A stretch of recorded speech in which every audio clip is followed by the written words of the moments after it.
Right, guys, hello. Bear with me. I'm looking for bits and bobs to show you. So this is interesting. Hello, guys. This is a completely new piece of software I'm using. So you're going to have to bear with me. And I am not feeling wonderful. Hello, Fat Blokes Ferguson. I love this. This is StreamYard, guys, I'm using, if anybody wants to know. Love it. Right, I did say that I would start by showing you some very good evidence from my own case, because it's always good to know some of these things. And I'll be answering questions, and we'll be carrying on our little chat that we were having over on TikTok before. I mean, I can still go live on TikTok. It's just I don't particularly want to lose my account, which happens when you talk about, things that you've gone through. They don't always like it. So let's have a little look. So, such a huge amount of evidence. I don't really know where to start, to be honest with you.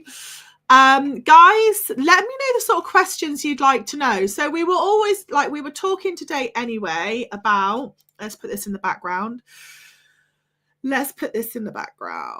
We were talking today about, let's get the assets.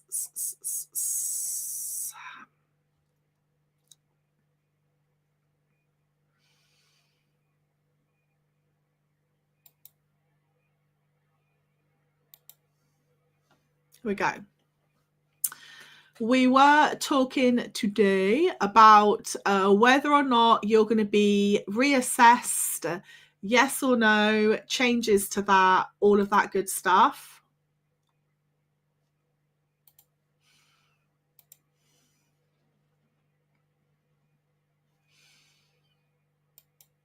What happens if I add that? There we go. Yeah, love this. Brilliant. So we were talking about this. This is nice. I love it when software works. I love it. This is going to be great. So I'm going to call up some bits and bobs and some evidence, and we can go from there. So let's get some bits and bobs. So one of the biggest things I found that most people don't seem to know about when it comes to their disability, particularly when they're at work, is disability trigger points, which are an absolute, like, everyone's entitled to disability trigger points at work. When you're disabled, you've got a long-term health condition. And the reason why they're important is it makes sure that you're not put at an unfair disadvantage. And this is particularly important now, guys, right? Because DWP want disabled people to work. That's fine, if people want to and they're able to, but you guys should also know your rights. So your rights are, you should not, like, if you're off work because of a health condition that is because, like, your disability, like, or is linked to your disability wholeheartedly, then you've got the right to not be put in, like, disciplinaries. What is the other popular one that they use? Unsatisfactory attendance, all of that good stuff. Loads and loads and loads. And I'm just trying to find, I've got so much evidence here. I'm just trying to find the bit, because we were talking about unions. That was like the issue, wasn't it? Somebody in the comments obviously reported the live because I was talking about unions. So my union at the time was PCS, and my union rep, not that I knew it until I did a subject data access request, my union rep was having closed and private meetings with the managers that I had made complaints about, which is clearly a total breach of confidence, data protection, all the rest of it. And he stated in his defense that the reason why he was doing that was because he had been told that he had to be a witness against me after I had started legal proceedings against my employer based on the trade union's advice. Otherwise, he would lose his job. So this is, I mean, it's pretty shocking, right? But obviously this happens. And that piece of I've got that email, but that piece of information, my employer would refused consistently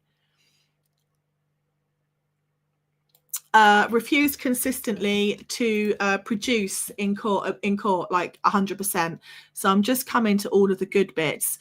So I would be subjected to, where should we start?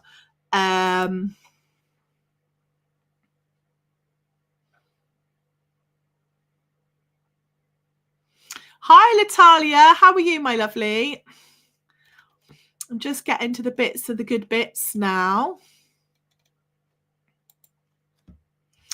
One of the other things I would suggest for some of you that are going through employment tribunals or thinking about it, make sure you watermark all of your evidence.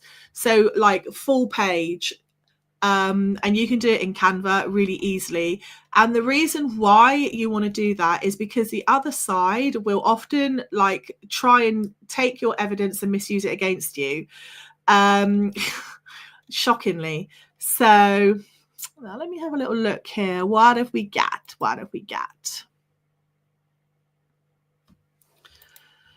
Not a lot of information here. This looks like it. Let's have a little look.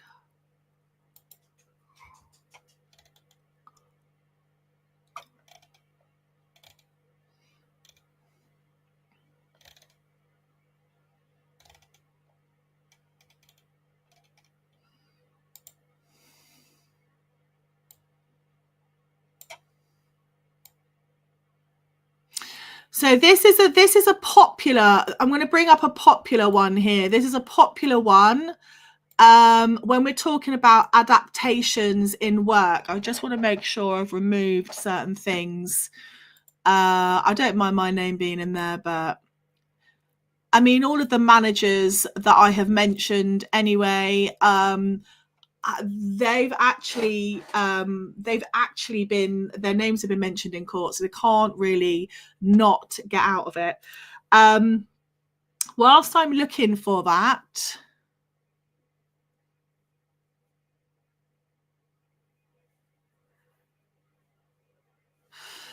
let's have a little look at some of the other bits. So I'm going to go to some of the screenshots today. I don't know if anybody's seen these from earlier. So is it that one? I'm going to add this to it.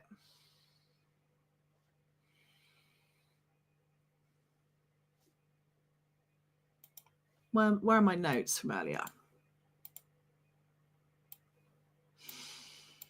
Okay, so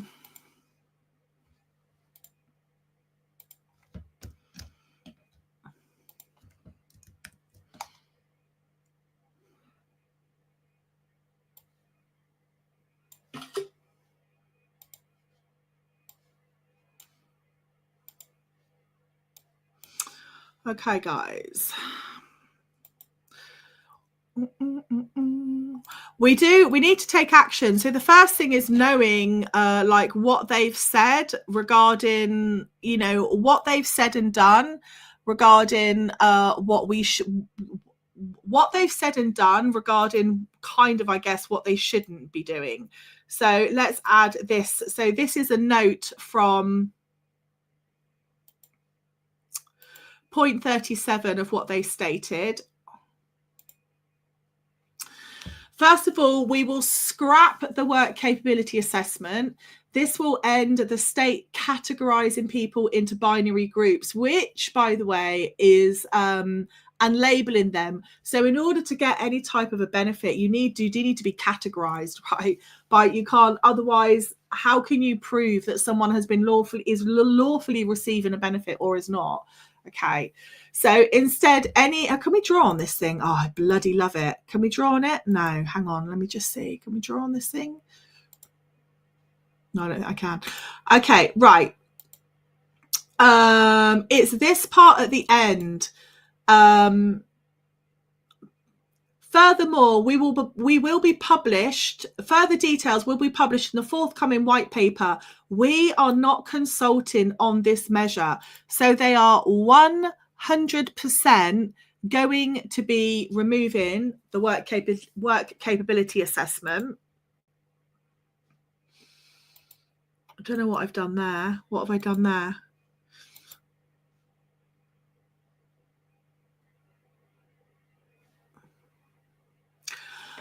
And I'm going to go on to the next one.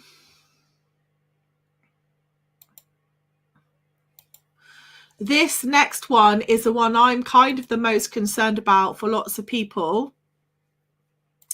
And this is the one I think lots of people kind of don't want me to say anything about, but it's there. This is from their own documentation. We will guarantee that no one who has been found LCWRA prior to April 2026 and remains LCWRA following reassessment will see their UC health element entitlement changed. But it does say there, following reassessment. Who is number 2? What have I got here in the camera 2? What's going on?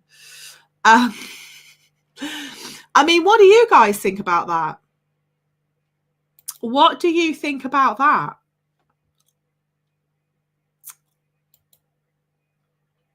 I mean, it does clearly say there, right?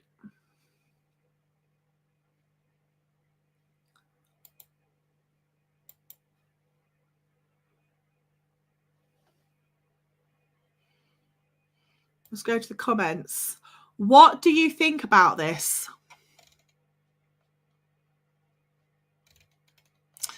And unfortunately, I had something else as well. Let's put the image file up.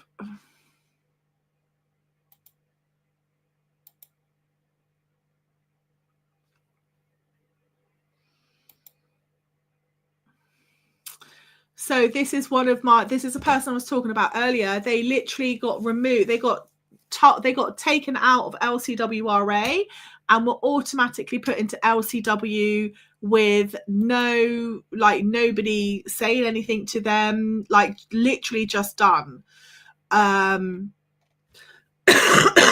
Which doesn't seem kind of right to me. I'm pretty sure that should not be happening. Thing is, they're going to try and not give as many people. Thank you, guys. Sorry, I'm really sorry for coughing, but there's nothing I can do about it. I keep drinking like a fish. No, Latalia, there's not, because this is the thing that we just have to keep talking about it and raising awareness about it and understanding what all of these different things mean.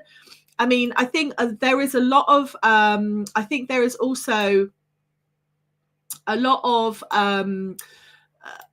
solidarity that comes from people realizing that, like, they're not on their own. There's more than, like, this is happening to lots of people. Or is not happening, but is affecting lots of people. And I think, what, as a community, as a disabled community, when you feel, hopefully from the lives, from the content, that you're not alone, I think it's a lot better in being able to deal with whatever needs to be dealt with. I think it's all too much for some people who are so ill and mentally drained. Yeah, Angel Eyes, I agree with you. That is a really good comment, because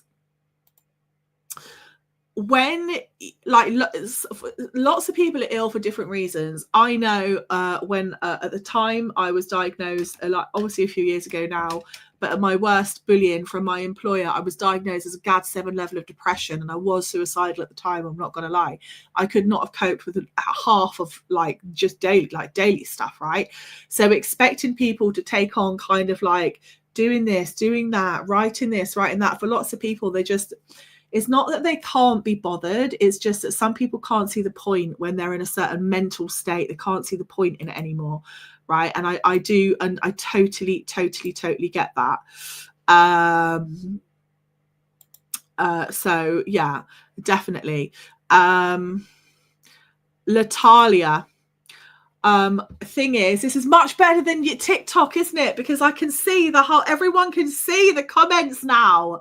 Instead of me, I'm going like with the comments all the time. I'm like, oh my God. Great. Is anyone's comments being censored either? This is brilliant. I love it. Thing is, they're going to try and not give as many people it after reassessment because they don't want people on it. Yeah, right. Latalia, this is a very valid point. And over in the Justice Journal, something I've been working on for you guys is going to help everybody with this. Everybody. When I say evidence is going to be your get out of jail free card, or the way that you can vindicate yourself to make sure that you can get what you're entitled to. Honestly, trust me, don't worry. You're a subscriber anyway, Natalia, so you're going to get first peeps of that. Carlo, people are tired. Totally get this, Carlo. People are tired working their ass off for nothing just to pay bills and be broke again. Carlos, do you know when I used to work for DWP, my take home was £1,700 a month for dealing with stabbings, homelessness, rapes, all sorts of horrible, nasty things. Rarely given out jobs. I earn way more self-employed, like a lot more self-employed. It's like in this country, for the unless you're someone, I mean, and I've got degrees, right? I could not get above. In this country, I'd find it hard because of my age. One, there's a lot of ageism in the UK. Because of my age, I'm 52, and because of my disabilities, which are both physical and mental, I would find it very difficult to be honest and truthful. Well, I would be honest and truthful, but I think I would find it difficult for an employer to take me on, even though I'm very capable in lots of different things. One, because of my age, one, because of my disabilities, right? So that would mean I would have to accept, for me, a lower paid job. Why should I have to do that? Just because employers do not want to respect diversity when it comes to disability. Self-employed. It's the best way. Honest is the best way. Zara, I suffer with Crohn's, fibre, and anxiety. The thing is, Zara, with all of now that you know that you're not alone, lots of people are dealing with this. I think it really helps when you realise you're not alone. And I'm not going to lie, I'm going to come on to Dino's comment. Really, the DWP can't reassess everyone again when they've already been assessed. It's going to cause the worst nightmare. They haven't got the resources, right? This is very true.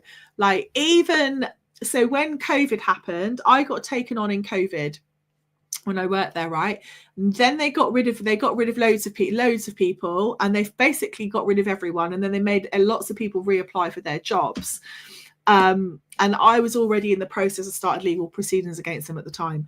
So I just reapplied for my job and got a job back. But now they're looking to axe people again. So resources is a real thing. I don't think that they currently have the resources, but I think what they're planning to do is put PIP all online, which wouldn't be a bad thing, to be honest with you. So you do the actual application online, and then they're saying the PIP application is going to be done online, and then it's going to be given to a case manager. Now, I know in DWP, case managers, just for universal credit, have like 2,000 claims a day to look at. So I don't know where that's going to go.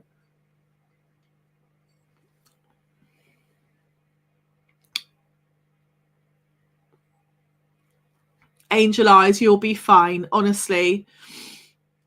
Zara, exactly this. Exactly, Zara.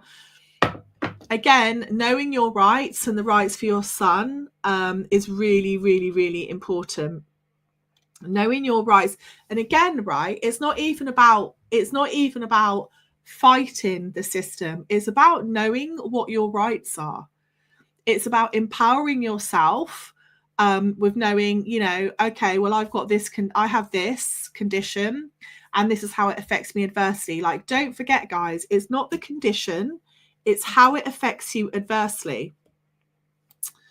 Reasonable adjustments are a biggie. Latalia, they did a survey in my local area yesterday, and to live in my area, which isn't a city, you needed to be on a minimum of 17.80 an hour. This was just the average person's living for rent. Do you know what my hourly rate was broken down? It's £14.20. My last pay slip it worked out about 14.20, 14.30, because I compare my hourly rate now to what I was when I was working there, which is obviously a lot more, which is why I don't believe in working 9 till 5, which I think is rubbish. And there we go. How many, I mean, and I would consider myself to be skilled in certain things. So how many people who aren't skilled are going to get that? No one. Even skilled people are going to struggle to get that. Even some nurses don't get paid that. So that's ridiculous.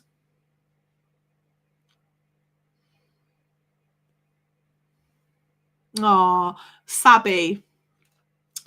I'm sorry to hear that, Sabby.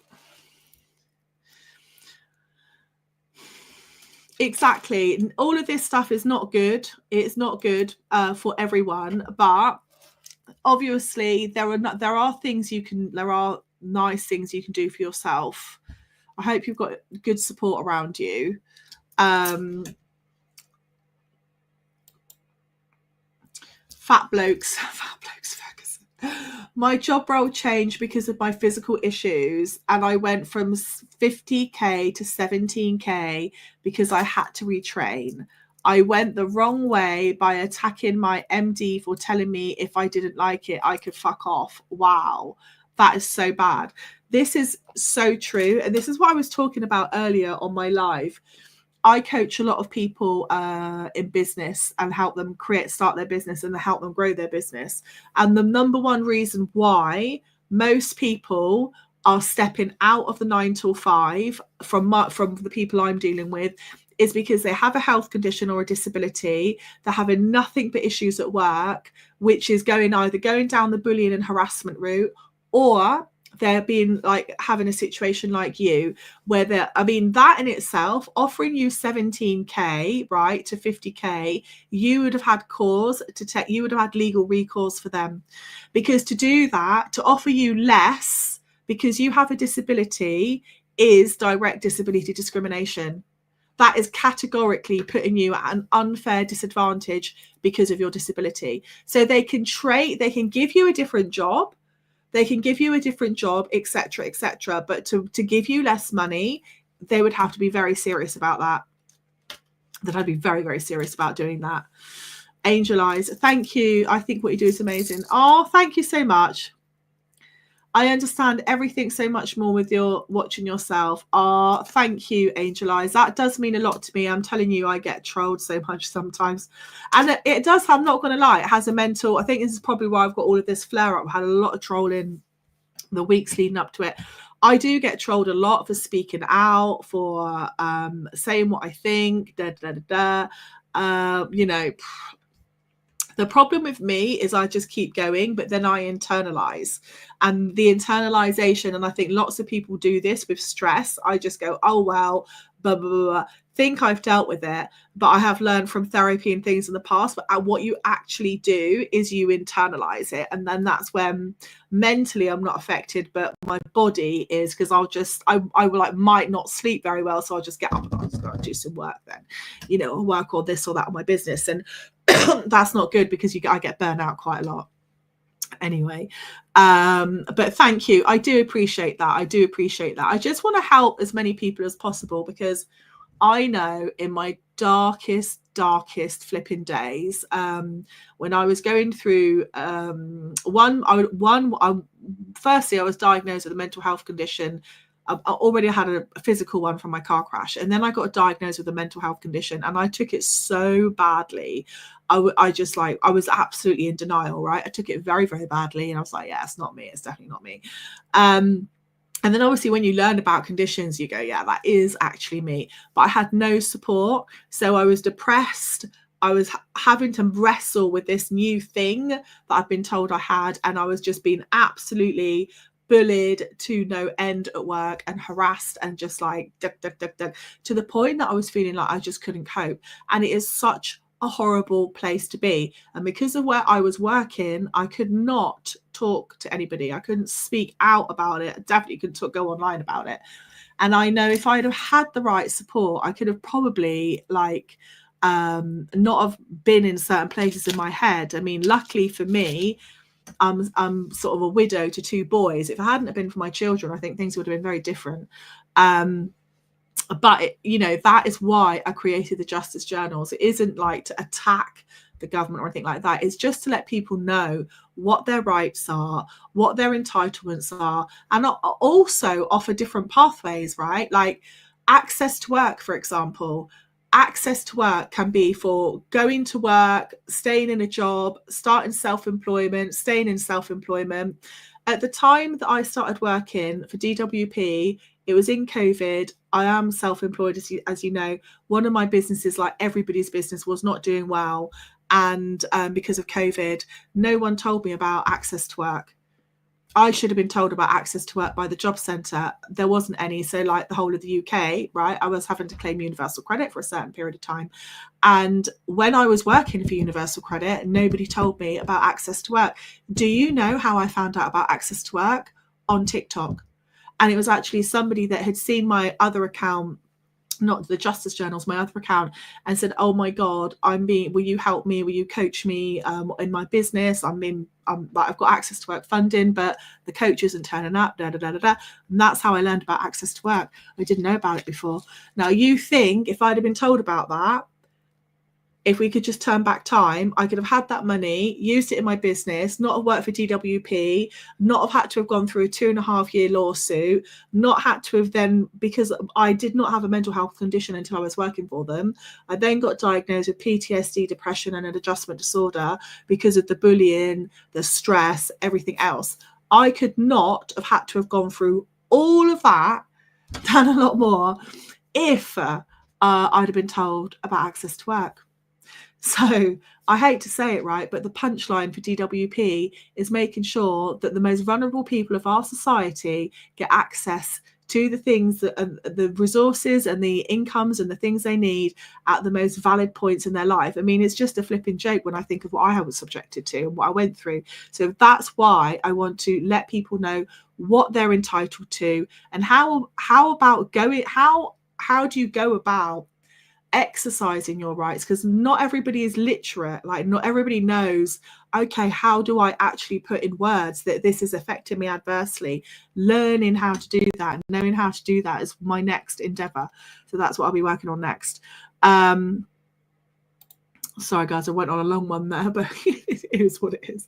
I still think I've got half a fever from this thing, so I'm not firing on all cylinders right now, so you have to bear with me.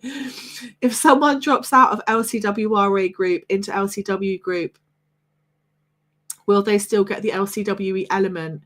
They won't get the payment, Raidhoff. No, they won't get the payment. You have to be in the LCWRA group to get the payment. That is a biggie. And where is the information I've got on that?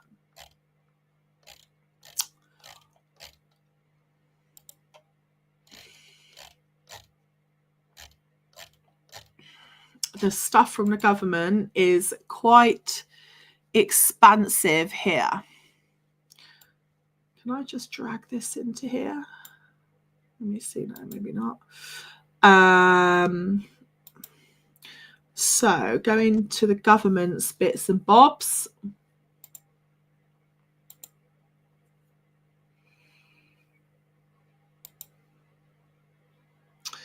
There we go. They want to move people.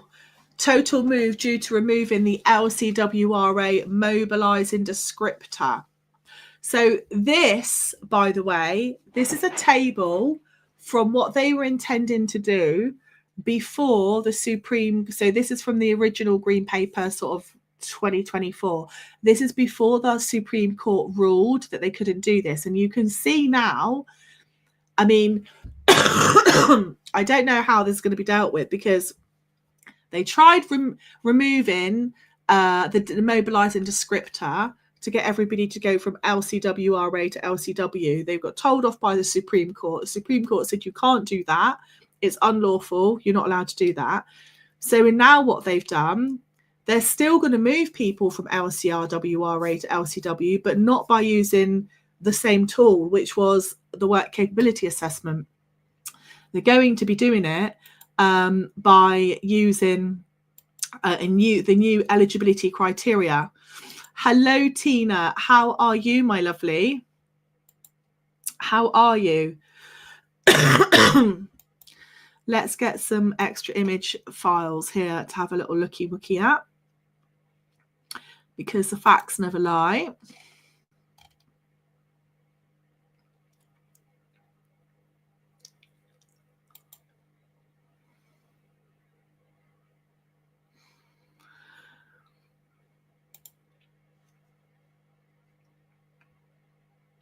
So lots of people were like, here, these 4 elements. We consulted on proposals to amend some of the functional activities and descriptors so that the assessments reflect greater flexibility. Now, in their new paper, they have carried some of these through. And here we asked for views on removing or changing the following activities. Did anyone else get asked those? Did anybody else get asked for their views? This flipping cough. This is a thing here. It's also going to affect people mentally. Yeah, you cannot underestimate. And this is another reason why I'm a flipping advocate for self-employment, because mental health, everybody disses it and goes, oh, it's mental health. Mental health, even though it's not an actual physical condition you can see, can do as much damage to your health as like something that you can see. And I also beg to differ when people go, you can't see it. You can see when somebody is depressed. I think you can when you know someone. You can see somebody going down the route towards a mental health breakdown or crisis. You can see it. So I don't agree with the notion that like, oh yeah, you can't see these things. I just think that's people choosing not to see it. I'm sick and tired of Carlo. I'm sick and tired of Labour talking about they've raised the minimum wage. It ain't helped a single soul in England when people in England going to wake up. Yeah, it's true. It hasn't helped a single soul because they've raised everything else in the meantime. I mean, what would be very nice is if the ratios were balanced correctly. I mean, all the MPs, the laugh of this, I mean, it isn't even funny, but the MPs, they've all had raises, and it was questioned with all of this. And they said, well, we're not the ones that decide how much money to get. But they're the flipping the government, aren't they? It's not us that decides this. So, I mean, everyone's choosing to be very selective, aren't they? If they've got something to gain from it, very, very selective. I'm calling up the new document. Mark. Zara, sorry. Until you've experienced severe mental health, you have no idea how debilitating it is. I totally agree with you, Zara. I really do. It can be very I mean, yeah, it's 100%. And I think there was a time in this country where everyone was going on about, oh, talk about your mental health. When I got diagnosed with certain things, and I told everybody, I got no support at work. In fact, the one place where I should have got it, given the fact what it was, even my own 2 children at the set, to be honest with you, went, oh, so I suppose you've got bipolar now as well. And people literally do, like, stay away, like, get the barge poles out. Do you know what I mean? So, and that's why I'm open about it, because I run a business, I train people, I do lots of, like, amazing things. But obviously you have to be able to keep it in check and try and balance things. So for me, I'm like, stress, my body reacts very badly to stress. Like I get big flare-ups, I get so I just avoid stressful situations, stressful environments, complicated people. I just avoid them as much as I can. Right. I love this software that I've got now. I'm loving this, guys. It's great, isn't it? We can put all sorts of bits and bobs up and have a little look. Angela, hello, lovely. Is LCWRA benefit cuts going to affect older claimants too regarding the benefit cuts? Yes, it is. Older people that are currently claiming, it says here, we will guarantee that no one who has been found LCWRA prior to April 26 and remains LCWRA following reassessment will see their UC health element entitlement changed. And the problem with the reassessment is that people are going to have to get those 4 points. Now, one of my big issues with this 4 points, right? Somebody, right, I'll talk about mental health. I actually have physical disabilities as well because I got driven into, I was in a car crash. But let's just say somebody could have physical and mental health conditions. They could probably still cook a meal. You know, they could potentially microwave a pot noodle or something. Well, you don't microwave a pot noodle, do you? But they could potentially put water on a pot noodle or something. They could potentially cook themselves a meal. But now, because they've put this silly rule in about the 4, it's going to force a lot of people, I think, to maybe not be, I don't want to say dishonest, and I don't want to say people are going to be making things up. But if someone has got serious health conditions and they are now being told you have to come into this category and like you have to tick this or that in order to get it, people aren't going to be honest, are they? Because when people feel vulnerable and they feel alone and they feel desperate, they're going to go into survival mode. They're going to try doing what they can do. And I think it's really one of the worst things that they could have done. Bring this pointing system in is ridiculous. Everybody's claim, I think, should be treated on a case-by-case basis with a broad kind of like a loose outline, right? To say to someone, you're not going to get PIP because you can heat a meal up, when like someone who could be suicidal, like have suicidal tendencies, you know, they might, you know, they might have been through a horrific traumatic experience, which is why they feel like that, but they could probably still cook a meal, right? So it's just ridiculous. I just think it's absolutely ridiculous. I don't agree with it. And they, Wayne, and they stop local elections here in Medway. Have they, Wayne? Really? What? Wow. Wow. God. Latalia. Oh, Jem says to Latalia, he's finished education now. I'll take a look at the site. Thank you. I missed that one. Sorry, I didn't realise that one. What was the site, Latalia? Let me go down.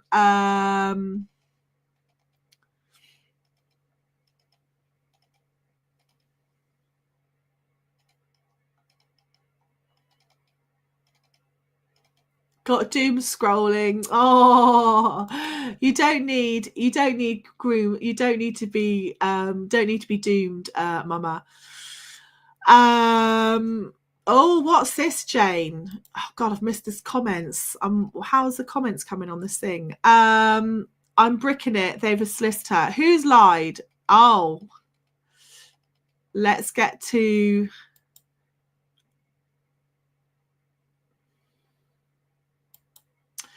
this. I was bullied out of a job. I was being, that's what they were trying to do with me, and this is wrong.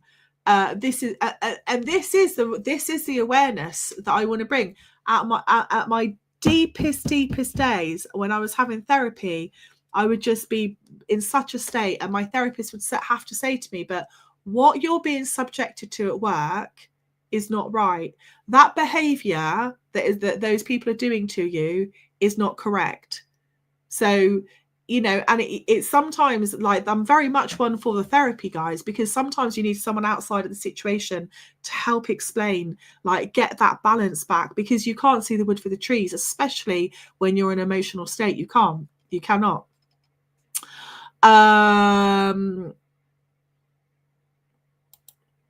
Zara, Zara, my last customer, I got £25,000 extra for year one for their access to work. She's a lovely lady. I've actually got her review. I think I've played her review, but I think I will put it on. I'll put it on here for you to let's talk about access to work. I'll put it on YouTube so you can hear it. So I'm not obviously going to say what conditions my customer's got, but she's heavily disabled, multiple neurodivergent as well.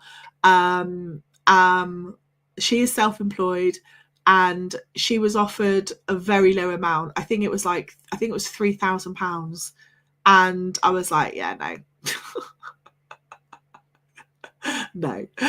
I eventually got her £25,000 extra. So for her first year, it was just under £30,000. But what you're told about access to work is that it's a 20-minute application. No, it's not. It's not a 20-minute application. It's just like PIP. It's about a 4-hour application.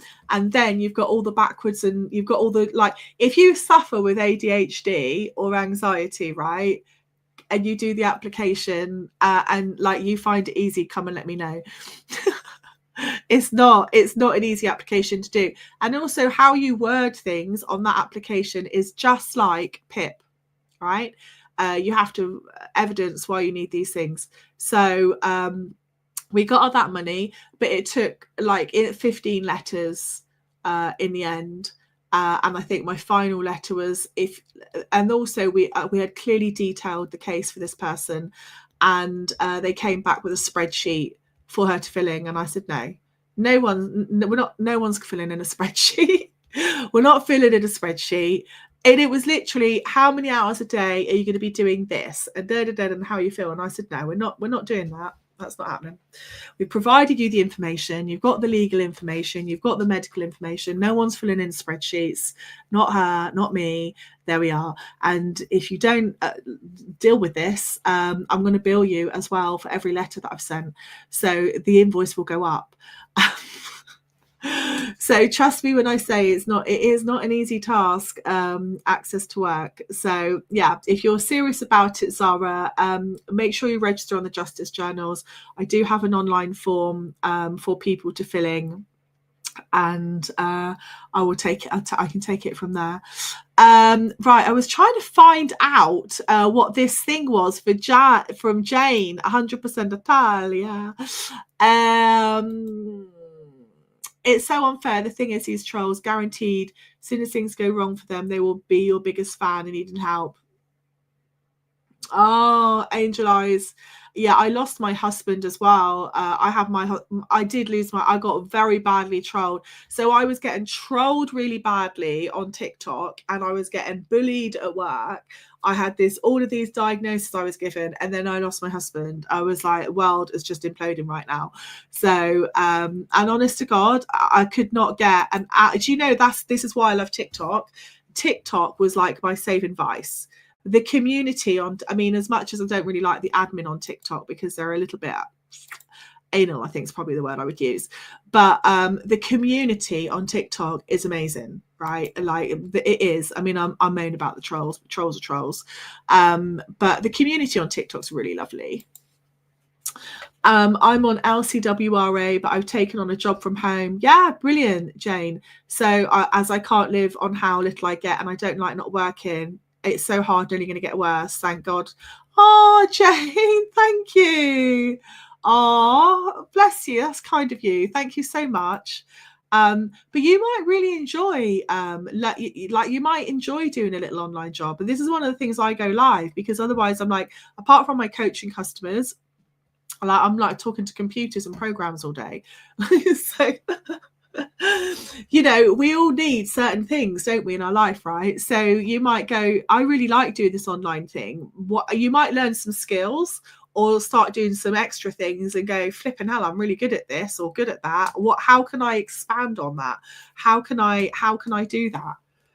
And if you ever get to that point, I will definitely be the person to talk to. Some of my customers that are, I will tell you about some of my customers just to give you some inspiration, guys, who are disabled. So most of my customers have disabilities, health conditions, are disabled, and are neurodivergent. I've got 2 men from the construction industry that are now working in online interior design with their online business.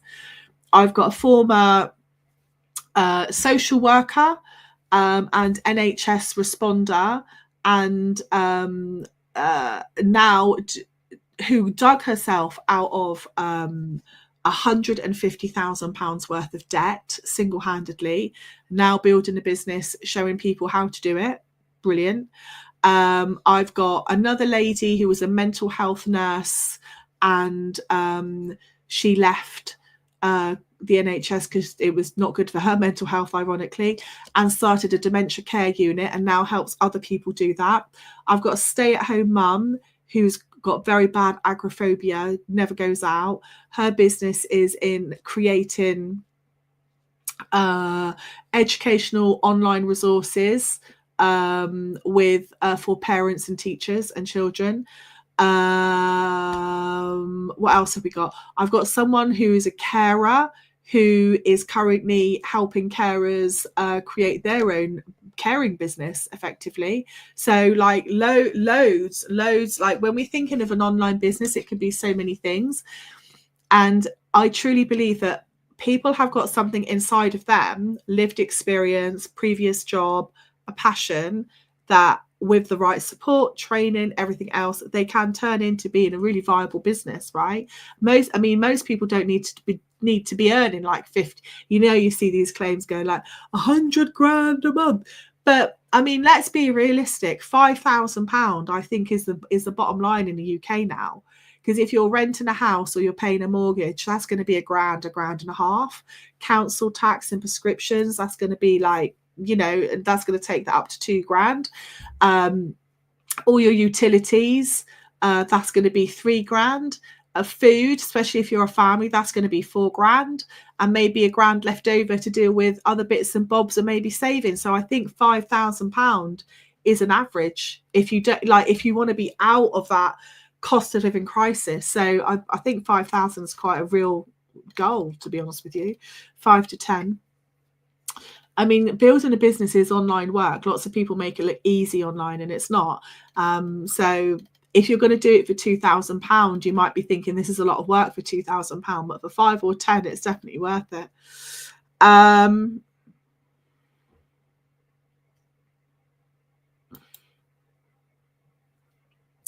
Hi Mo. I got very serious mental health issues due to maximum people already got 4 points in my daily living. I'm waiting, moving to UC. It's not going to happen yet, Mo. It's not happening yet. We're just talking about it, but it's not happening yet. So although you're moving, it won't affect you yet. It won't affect you yet. Oh, Jane.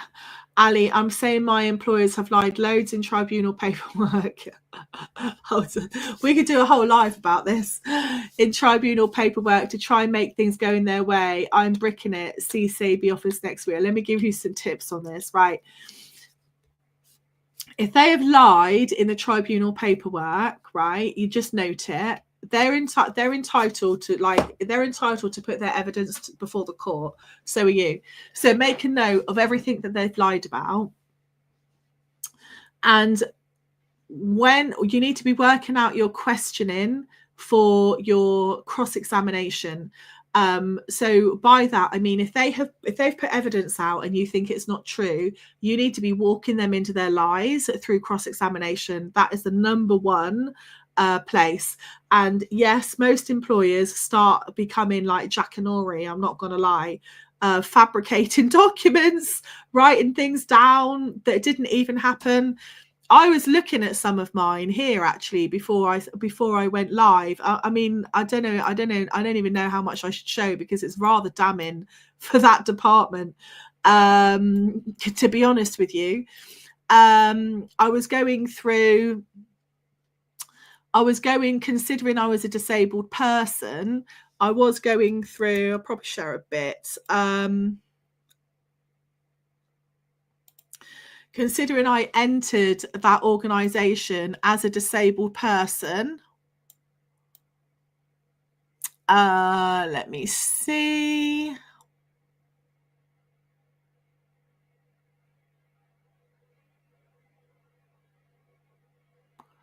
Right.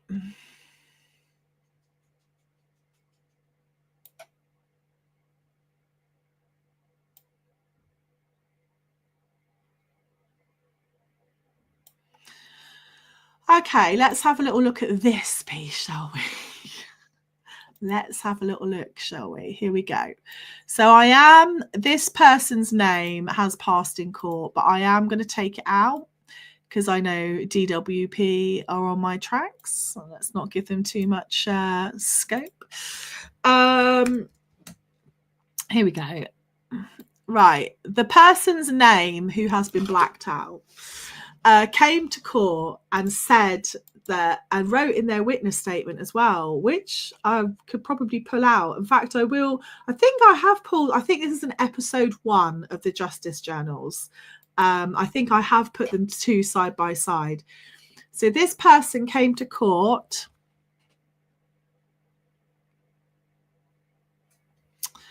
So this person came to court and said that they did not know about my mental health condition, that I had not been at all ill, that I had been ill, but they didn't know about it, etc., etc. So what I'm about to show you is a return to work.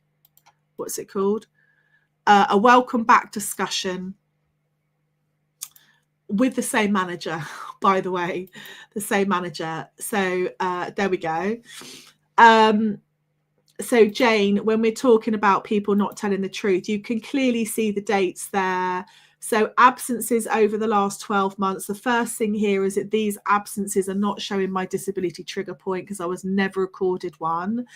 And it clearly states there, they're talking about my spells of absence. Now, this is fundamentally how employers will try and get you out of the job. When you've got a disability, especially mental health, but it doesn't have to be mental health, any health condition that is deemed a disability, you should be awarded trigger points. Those trigger points protect you from when you are off work because of an absence. So it doesn't trigger, sorry to keep using the word, this procedure, which is what he's trying to put me in. So as you can see, the account of discussion, the first thing he's gone in, it's not about how am I doing, it's trigger points, because they'd already pre-decided, right, let's get rid of her. So starting the discussion by welcome Alison, that's me, back, and running through the procedure side of the welcome back, including past and current absences that count towards 2 spells. None of my absences that he's relating to counted towards those spells because they were 100% disability related. I did mention that Alison is potentially at a trigger point with her current absence. I'd just come back from being diagnosed by the NHS with PTSD at this time with her current absence, as it's over 8 days, but I would need to double check it. Now, in the return to work notes, I have published this in episode 1. I've actually published the notes, and I ask him in this meeting, can you tell me why the trigger point's 8 days? And he goes, I don't know. That he doesn't know because he was trying to avoid the question about the trigger points. So I will say at this point, because I had been diagnosed with PTSD and it was explained to me how it came about and everything else, I was completely not trusting of my employer at that time. And the information I had given them about my other disabilities, I just felt they completely disregarded. So when they were saying to me, you can go and have counselling in-house, I'm like, no, it's fine, thanks. I'll have my counselling with the NHS. So anything they said to me about in-house, I'm like, no, work is work. Medical health stuff is medical health stuff, and I'll be dealing that with the NHS. I would advise you to do what's best for you, but I'd strongly consider just keeping with the NHS and not dealing with anything in-house. And it's, as you can see here, by the way, this person also said in court and in his witness statement that I had no occupational health report. We can clearly see here, we discussed her recent occupational health report and that I was aware of the need to follow for additional breaks and admin time to ensure she could adequately review her day's appointments to ensure nothing would have a negative impact on her. What my occupational health report said was that I should not be treating certain caseloads whilst I was going through therapy. Obviously, I was dealing with very complex caseloads, suicides, etc. If I'm having to look at all of the cases and triage them, I would be looking at sensitive material that would trigger me. That was what was in the occupational health report. I shouldn't be doing that. That should be done for me. I should just be given a caseload. So there we go. So you can see, I mean, I don't know where we go with this. We could go deep with this. We could go deep. So basically, all I'm going to say, Jane, is get ready for the lies. Get ready for the lies. Zara, my PIP took over 2 weeks to fill in, so I dread to think what this will be. It's not necessarily, because it's Maximus that deal with access to work. It's not necessarily the online application is hot. Is not in order to the online application needs to be completed in a way that you do with PIP. So when I support people with PIP applications, you have to be clearly and comprehensively showing in every single word that you use that it affects you adversely. Because I've worked there, I know the pointing systems, obviously. So I would be right in that sentence, because I would go, right, that's going to qualify to for it. That's going to da da da da da da. So I make it quite difficult at application stage for it to be pushed back.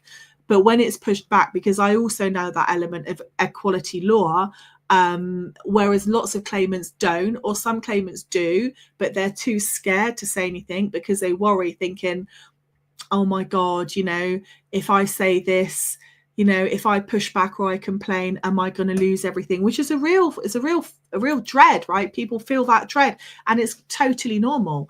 And that's where I'm quite good at, like, being that person in the middle, because then the person, like the claimant, does not feel that they're the one that's doing the pushing. It's me.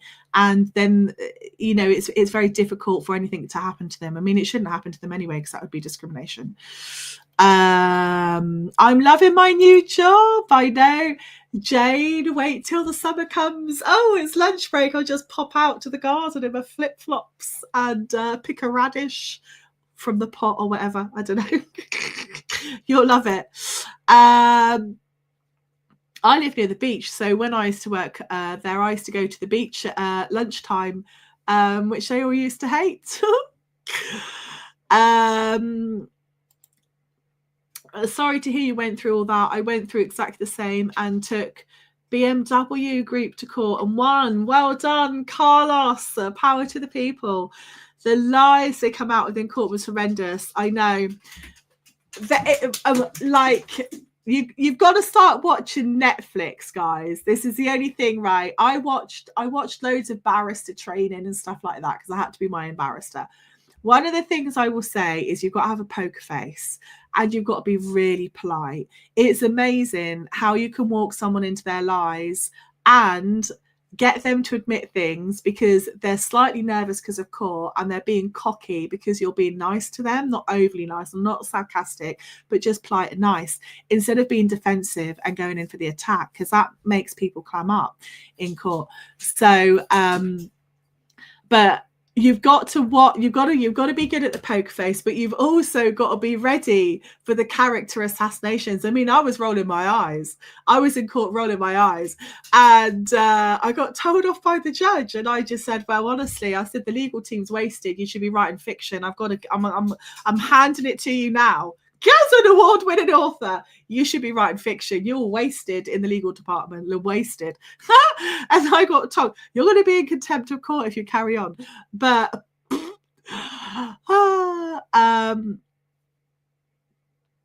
okay, so what things qualify you for having anxiety and depression? It's not what things qualify you, it's how it affects you. So you need to think about how your anxiety and your depression, like, truly affect you. And you'd be able to prove it, right? Because you'd be able to talk about it. You would have had logs going to your doctor. You might have meds because of it. You might have had therapy or been referred to different things. But people have anxiety and depression for so many different reasons. And the actual like name of your condition in all of these things is really irrelevant, whether it's PIP, whether it's access to work. It's how they affect you. So like I said, someone like, you know, you get these people going, oh, you've got ADHD and that's not a disability. Well, there's varying different levels of ADHD, isn't there? You know, how it affects people is differently. I could have a migraine. I wouldn't consider it a disability. Other people, because it doesn't affect me adversely. Somebody else might have really bad migraines. They might have them for 8 hours a day. Has to sit in a dark room. I mean, I was like that after my car crash, you know, so that would be considered a disability. If it goes on for like 12 months or more and they can't function or do things normally on a daily basis, then, you know, that could be a disability. So it isn't the headache, it's how it affects them, if that makes sense. Yeah, most people that suffer with anxiety and depression will have, I would say, evidence of medical evidence. It's very easy anyway to get it online, right? Even if even if you don't want to go to your doctor, I will say this, like my doctor and my local GP, I think, are bloody wonderful. They've been so supportive all the way through, are very supportive of me.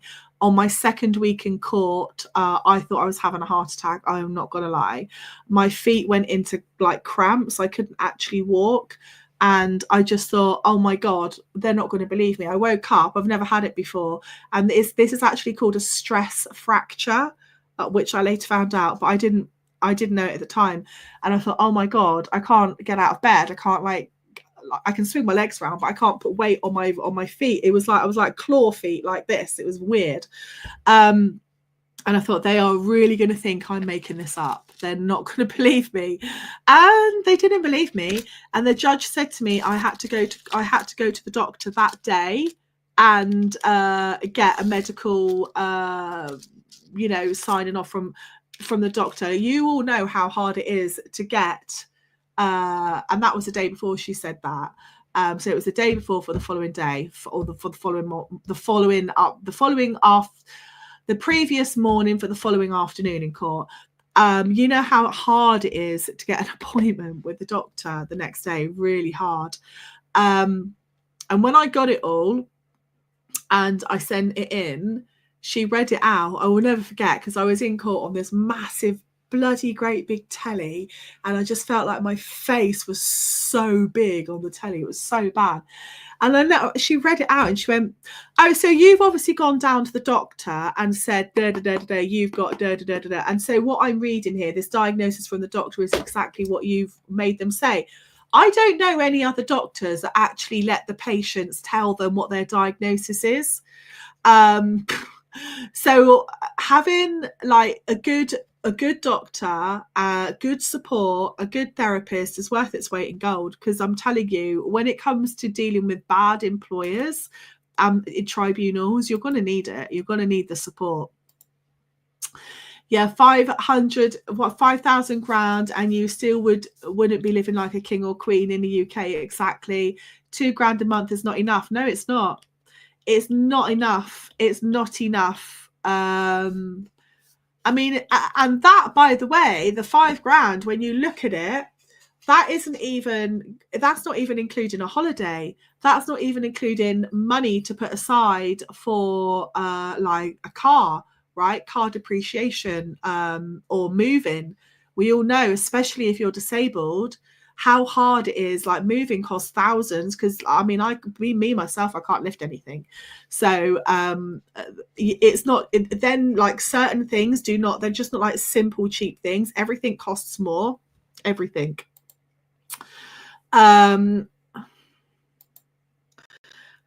Kyrex. Hello, lovely. I was diagnosed with panic disorder. Panic's horrible. I've had that. Anxiety, and then worked, had 6 kids and struggled 6 years with it keeping hidden. Oh, well, Kirax, you must make sure that you carry on getting it and get your support. A panic attack's horrible.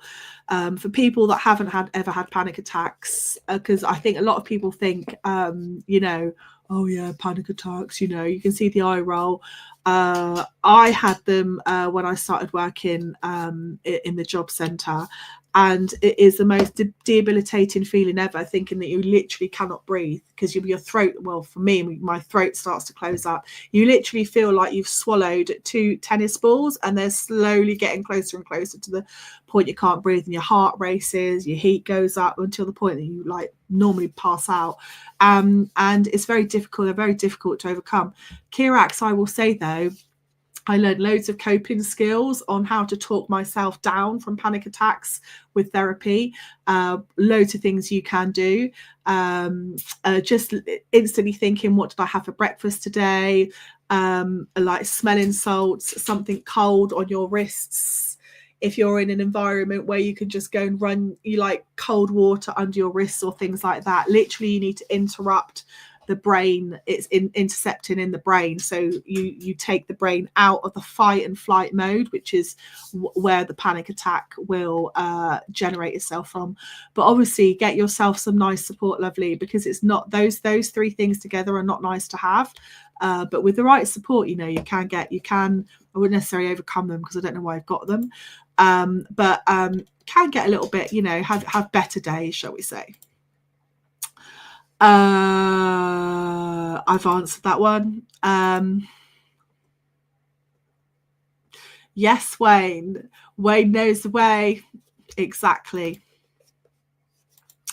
Jane, all like it's in capitals now. Jane's vexed. Jane's vexed. Ali, I can prove they've lied on a few of the points, but I'm struggling to get my mate to do evidence as she still works there. Yeah, this is the thing, right? No one's going to, I hate to say this, your friend, you're not going to have any friends. When you go legal against an employer, you're on your own, because your friend is going to be worrying what, like, your friend will be saying in her head, if I write this or help Jane with their evidence, I'm doing what's legally right. But how is it going to be for me at work afterwards? Because Jane's not going to be there afterwards. And that is what she is going to be balancing up. Plus, your employer will very likely be putting pressure on her, because they will know who is working together. You know, not working together, but you know, your friendship group.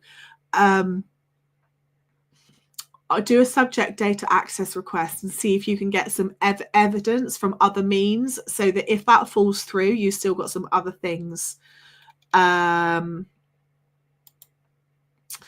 Wade, I got a phone call coming up on the 23rd for my Universal Credit Health update. Oh my God, is this actually called Universal Credit Health now, Wayne? Guys, is this already a thing? We've only just had it published. Is this already a thing, guys? Let me know. Let me know in the comments. Oh my God. On my PIP assessment, I scored 45 points. Bless you. Nearly enough. I'll die to claim the highest rate twice. I'm in my early 60s. No. I obviously die. I don't make the decisions. But if you've got the highest rate, you've clearly got very serious health conditions. So the people they're kind of going after in the nicest way, and don't anyone take offense in the comments, are people who they have put on the lowest level. That's what they're trying to do. They're trying to get people on the lowest level completely off, so the only payment and eligibility is going to be given to the people with the highest health conditions. I really don't think you've got anything to worry about, my lovely. And also, I can tell you now, the amount of times I was told off at the job centre when someone would be like 4 months before retirement, and my team leader would be going, "You got to get them a job." I'm going, They've got 4 months till they retire. It doesn't matter. I'm like, well, come on. This woman's worked all her life. I am not going to be hounding her to get a job. No. So right, do your worst. I'm not doing it. If you want to go ahead, do it. But she's entitled to complain, and the complaint will probably take 4 months to deal with. So it's ridiculous, absurd, absolutely ridiculous. But saying that, Di, don't worry, they won't let you look for a job. I do think, like Donald Trump says, we need to be looking after older people. I think that needs to happen as well in the UK. So when people get to that sort of like 55, 60, let them slow down. Let them age gracefully. Let them slow down. But no, you'll be fine, lovely. Jane's laughing emojis. Honestly, also, I made, even though, let's not forget that I'm the disabled person who they did not actually apply their own policies to. Apparently, even though I had all of that evidence, I presented myself to the court as the victim. I said, but I am the victim. I was like trying to make this make sense. So you will like, they will say things and you're just like, oh my God, the eye roll, the amount of times I got you can't, could you please stop making those gestures? They're very off-putting. If you want to note it down. That's what I kept getting told. The lies, honestly, I mean, the way I was told, the other thing is you'll be told, so the typical one is excluding you. So because they had failed to make reasonable adjustments for me with my desk and my chair and various other things that I needed, which compared to what lots of other people would require is not really a biggie. But it is for me. And of the shape of my desk. So in the job centre, it's like a kidney shape that's cut out, and you're constantly stuck like this. Well, I've got very bad crepitus in my neck from my car crash. So I've got loads of mini little fractures all in my neck, and like, I'm not going to go into it, but lots of things, right? And I've got a form of osteoarthritis that only old people have, really, and I'm not quite that old yet. Getting there, but I'm not quite that old yet. So sitting on a pivot all of the time puts undue stress on areas of my body where I've got injuries, or lots of issues from injuries. And all sorts of other things, right? So even just having a simple desk like this with your computer here and your keyboard, just very simple things are very problematic when someone's sitting at it 8 hours a day. So quite often what happens with employers is that they go, okay, you can start working from home. But what they actually do whilst you're working from home is they kind of like organise, I would call it like departmental bullying, where they instantly get you out of the situation, and then they literally try and befriend everybody. You know, that whole vile woman at the top of my TikTok profile? Trust me when I say she was creating every fucking club going. Just like, there was the Friends Club, there was the Let's Talk Club, there's the like mental health at work club. I mean, this woman had so many freaking clubs going. I do not even know how she turned up and rolled up at work and did her job. I was thinking, wow, someone's got 48 hours in the day, haven't they? Just like, but what they're actually trying to do is get everybody on side. So that everyone else in the office realizes, if you don't agree with me, I'm going to make your life hell. That's what that's all about. So, and then it would be like, because they've got everybody on side, it will be like, oh, you don't get on well with people, you don't get on well with the team, you're not a team player. I mean, I was a flipping leader of leading the training there, so I wasn't even like, do you know what I mean? But the lies, honestly, it's a complete character assassination. Wait for it. Thank you so much, Fat Blokes. You're more than welcome, lovely. I'm doing a long live, guys, because as you can see, I'm useless to be doing anything else at the moment. I'm just body shot and headshot today. Have a little chat with everyone instead. I scored 0 on medication, even though it isn't in my own house. 2 for cooking, yet my arms and hands are intermittently numb, and can't stand score 12 mobility. Latalia, just do a change of circumstances and go back again. Yeah, this is the problem, right? I don't want to rock the boat with the award. I'm going to do a resource around this. I'm going to write this down.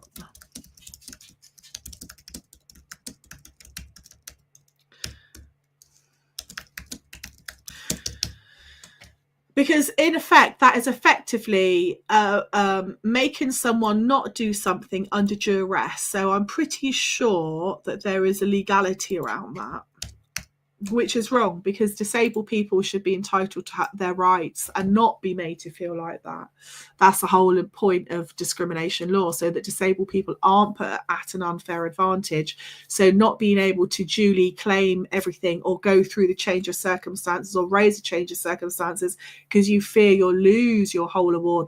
I actually think that whole thing there needs to be changed, because that's very threatening for disabled people.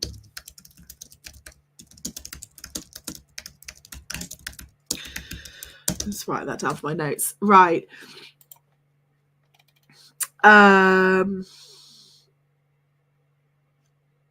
Yeah, medical records are free. Exactly. Everything, all of this is free. Suffered almost 9 years with chronic migraines. Mandy, so you're talking about the migraines. Yeah, can't function. Most days it's horrendous. Right. I want to talk about this as well a little bit, because some of the comments are proper shitty. I'm not going to lie. Where suddenly little Bo Peep has become a doctor, right? I don't know why, Mandy, you've got like migraines, but I should imagine if you were being you're specialist, there will be a reason for that. I've got 2 boys. The first one I nearly lost, and he was many weeks in intensive care in France because their dad was French. I had to undergo a double epidural, and forceps were used on my son for him to be brought into the world. My son's borderline Tourette's. So you can imagine, right, as a young, as a baby, the amount of trauma that has gone on just in the head area alone to get the baby out. You can sometimes see, I am not at all a medical expert, right, guys, but I'm just reading between the lines. When someone's subjected to certain things, it might be an imbalance in the lateral plates in the brain. It might be someone's been a victim of severe trauma, or domestic violence. It might have had a car crash. When I got hit by my car, the other car, at 60 miles an hour, the whole of my head, I was told, just like went like jelly. All the witnesses said, like, they said it was almost like it's almost like your neck grew and your head just went like this all around the front of the car where I got hit the side. So I'm pretty lucky, guys, to be here. I'm not going to lie. So like, this is why I'm very zero tolerant on comments, because we don't know why people have got why they've got, and it's not for anyone in the comments of all the flipping places in the world to explain it. That's a conversation that person has with their doctor, and at the end of the day, only a bloody doctor knows why someone's got what they got. So all of these like Karens and Kevins in the comments, no. I know what you're talking about. Not in your comments here, guys, but you know what it's like sometimes. I put them on approval, actually. I've got thousands of comments I haven't even published because I haven't had time to read them all. But if I see a certain thread, I'm just like, no, because I don't want other people to feel that they can't comment on my TikToks or on YouTube without being attacked, because we never know what like mental state someone's in either. So it's not fair. I know what you're talking about. After the court case, I wasn't the same person. All the stress it puts you through, 3 years of fighting. Yeah, definitely.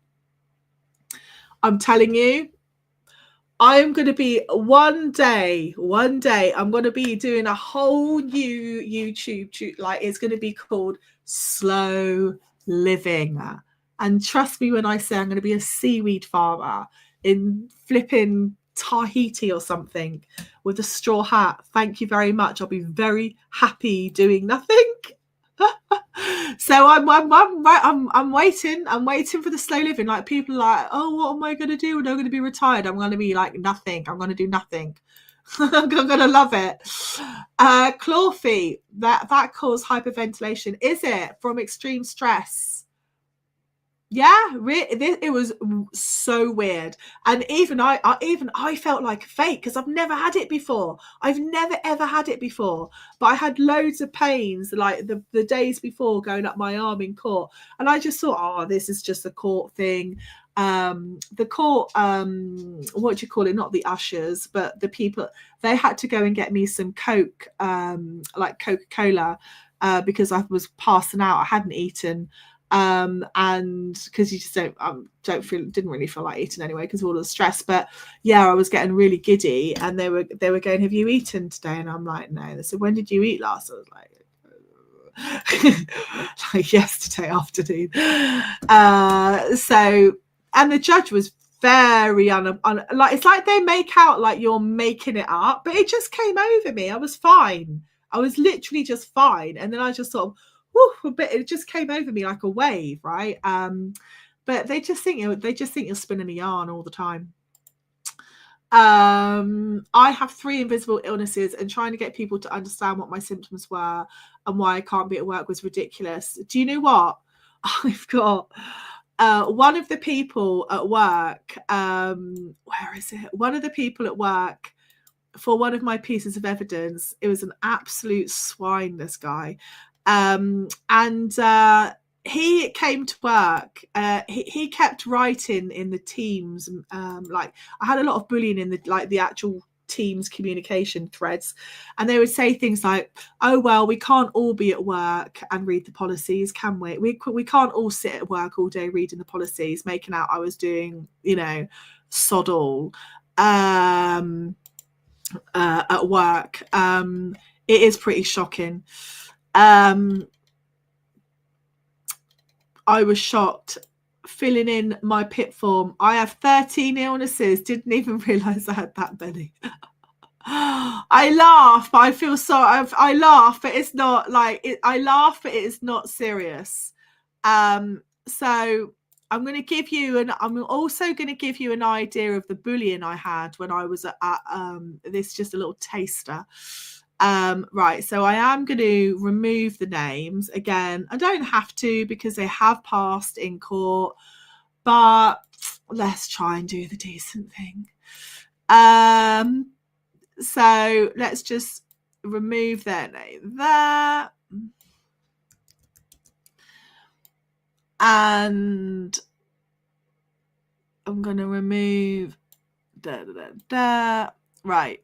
These were all emails to me.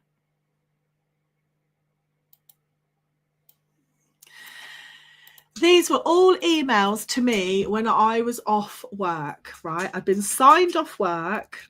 I've been told by the doctor, because the doctor knew. I said to the doctor, I feel like I'm in a soup.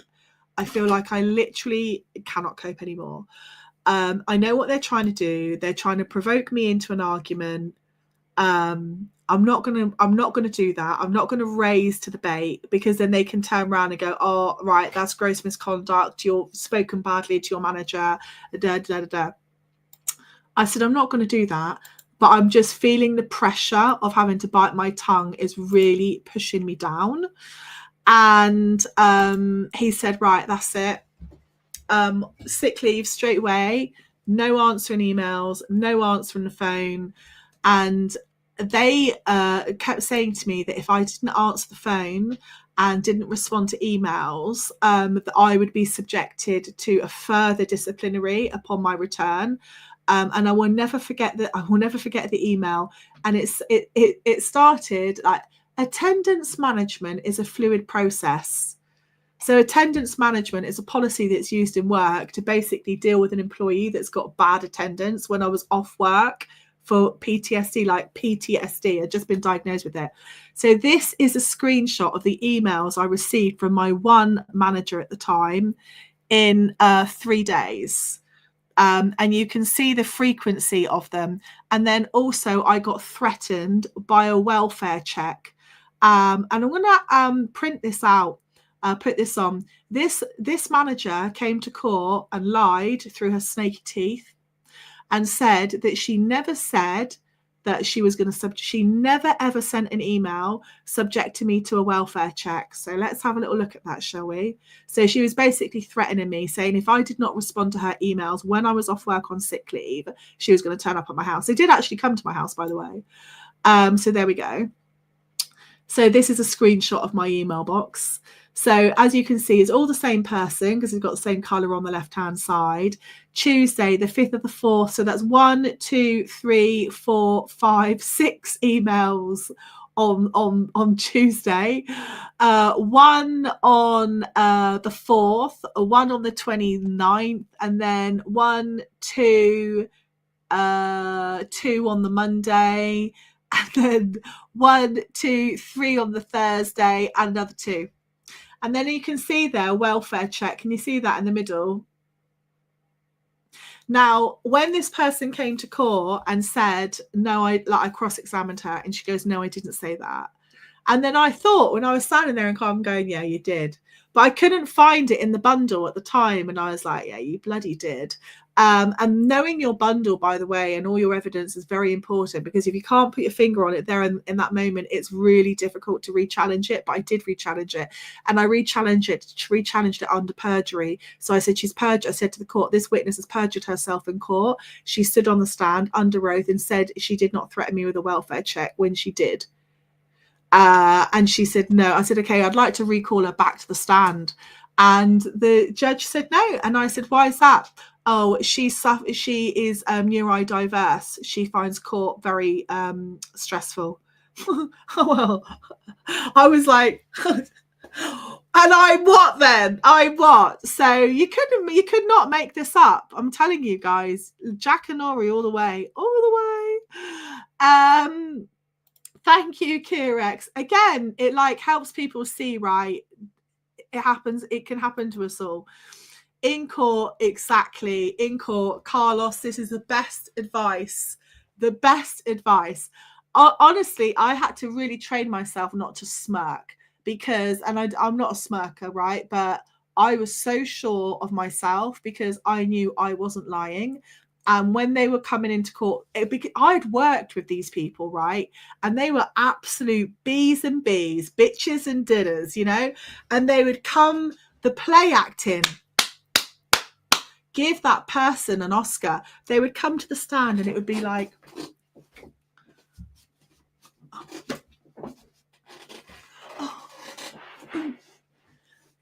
just, okay, can you go to buy the, but this will be the judge. Can you turn it to your left, please? You've got a binder. Oh, sorry. Sorry, can you speak up, please? The court can't hear you. I have a drink of water. I'm not lying. I'm 10 out of fucking 10 for the play. I'm telling you. And because I knew the characters that they were, I was just standing there going, wow, this is just like next level. This is next level. Next level. No, even I did not expect you to do this. But you've got to stay calm. Like Carlos says, in court, stay calm. They will try to ruffle your feathers and they want to unhinge you in front of the judge. Exactly. So they can turn around and go, there you go. That's exactly the behavior we've had to deal with. That's the character. So Carlos is very right. Oh,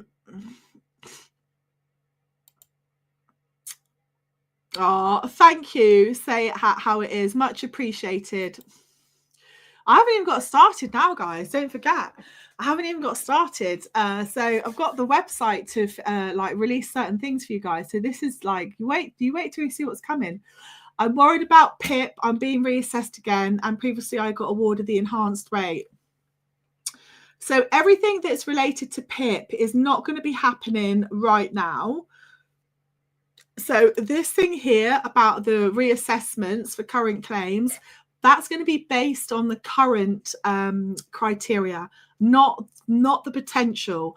And what's been proposed is not has not been passed in Parliament yet.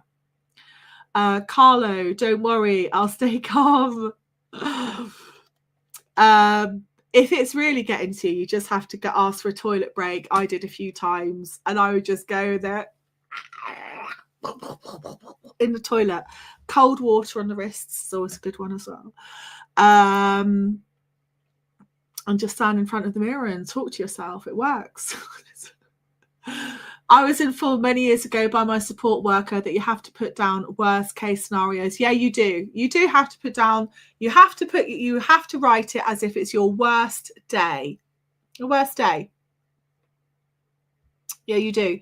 I would definitely agree with you, Puggy the Great. I'm loving the names. I'm loving the profile names. Halima, I get you, hun. Pip have taken me to tribunal every time. Jane, I think you could write a little book on that. What a waste of money. Yeah, do you know what? I cannot wait to publish how much it's cost the taxpayer for me to sue them, because I haven't paid a thing. I have not paid a thing, and I will not pay a thing. That's for sure. Yes, it's now, and I have help from my letting agent. Yes, good for you, Wayne. He sounds like a decent sort. He needs buying a pint in the pub. What things? Oh, we've done that one. And what's happening with the comments? Even bathing and toileting, my husband helps, and they did it myself. If they're putting things down that aren't true, then you need to challenge that. I've had my UC migration and now my PIP renewal all in a few months. I have borderline PTSD, social anxiety, and clinical depression. I'm terrified. Sarah, don't be terrified, lovely. Make sure first of all you've got the right support, and secondly, just write down on your good parts of the day. Don't think about what the condition is. Think about how it affects you. So what is it about your borderline personality disorder that stops you from doing X, Y, Z on the daily? That's what you need to be writing down. Not I've got borderline personality disorder. And I'm going to give you a little tip, right? Right, and I'm not calling anyone out for this. I'm not saying it's you. Sometimes I have consultations with people, not normally around business, right, building businesses. That sometimes people will try sticking in a sneaky one, going, will you help me with this or with that? And I go, right, okay, sorry, what is your condition? And they'll tell me, and I go, okay, so how does it affect you adversely? What does it stop you doing? They go, it stops me from doing daily tasks. And I go, okay, so what are the daily tasks? And they go, and they're literally in their head reading off the tasks of the PIP thing. And I'm like, you need, like, that's never going to work, because you haven't eaten, like I can see that straight away. And the fact that you've said daily tasks, nobody says daily tasks. If someone says, right, I've got social anxiety. So I mean, there was a point when I wouldn't even go out my back door. Mine was very bad at a point. So I can talk about that and not about the others. But I might say something like, I do suffer with social anxiety. How it affects me adversely is that it's impossible for me to maintain any sort of regular or any contact at all socially. Face to face, even on the phone. I won't open the door unless I know who it is. Even like that now. And my house is like Fort Knox. I've got cameras everywhere. And it's really impossible for me to go to an appointment. Because of that, I do miss mental health checks or other things, particularly if you've got kids, that you are expected to roll up and do, but you don't go to. So, and then that has further effects on stresses, home stresses, creates more stress, anxiety, depression for you to deal with. The thought of having to prepare to go outside of the house for an appointment could literally, like, there was a certain point, if I knew I had to go out of the house and I knew about it 2 weeks in advance, trust me when I tell you, I would not be sleeping properly for 2 weeks. I'd be waking up all through the night and I'd be doing action plans in my head as to how I would be able to actually do that. And then I'd be worrying about not being able to do that. And then I'd be worrying about how am I going to explain to people that I couldn't come, and then worrying about what's going to happen when people find out the real reason why I haven't been able to come. And then I would just get myself in such an emotional state about it and cry. And then that's when people start double masking, which is really counterproductive. And in the end, you just don't end up doing anything. And then it turns into a massive cycle of depression and sometimes self-neglect. So that's when people can stop eating. They might even start, I would say, self-medicating and doing other things. So that is a serious adverse effect on someone's day-to-day existence. When you're not eating, when you're not going out, you might even be neglecting body hygiene, dressing, not getting dressed. If you're a parent, not cleaning your house, not keeping your house clean, or, you know, and that can have all sorts of other things going into it as well. As an example. It's just a random example. So can you see I've talked about the things that I can't do that I should really be able to do.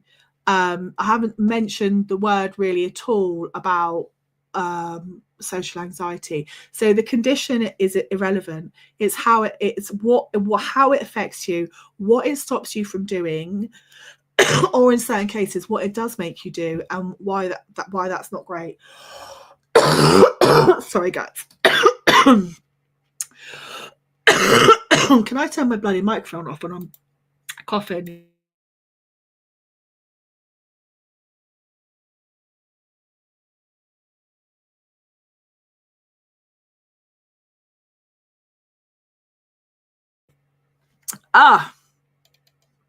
Right, if that makes sense. I need more water. Excuse me, guys.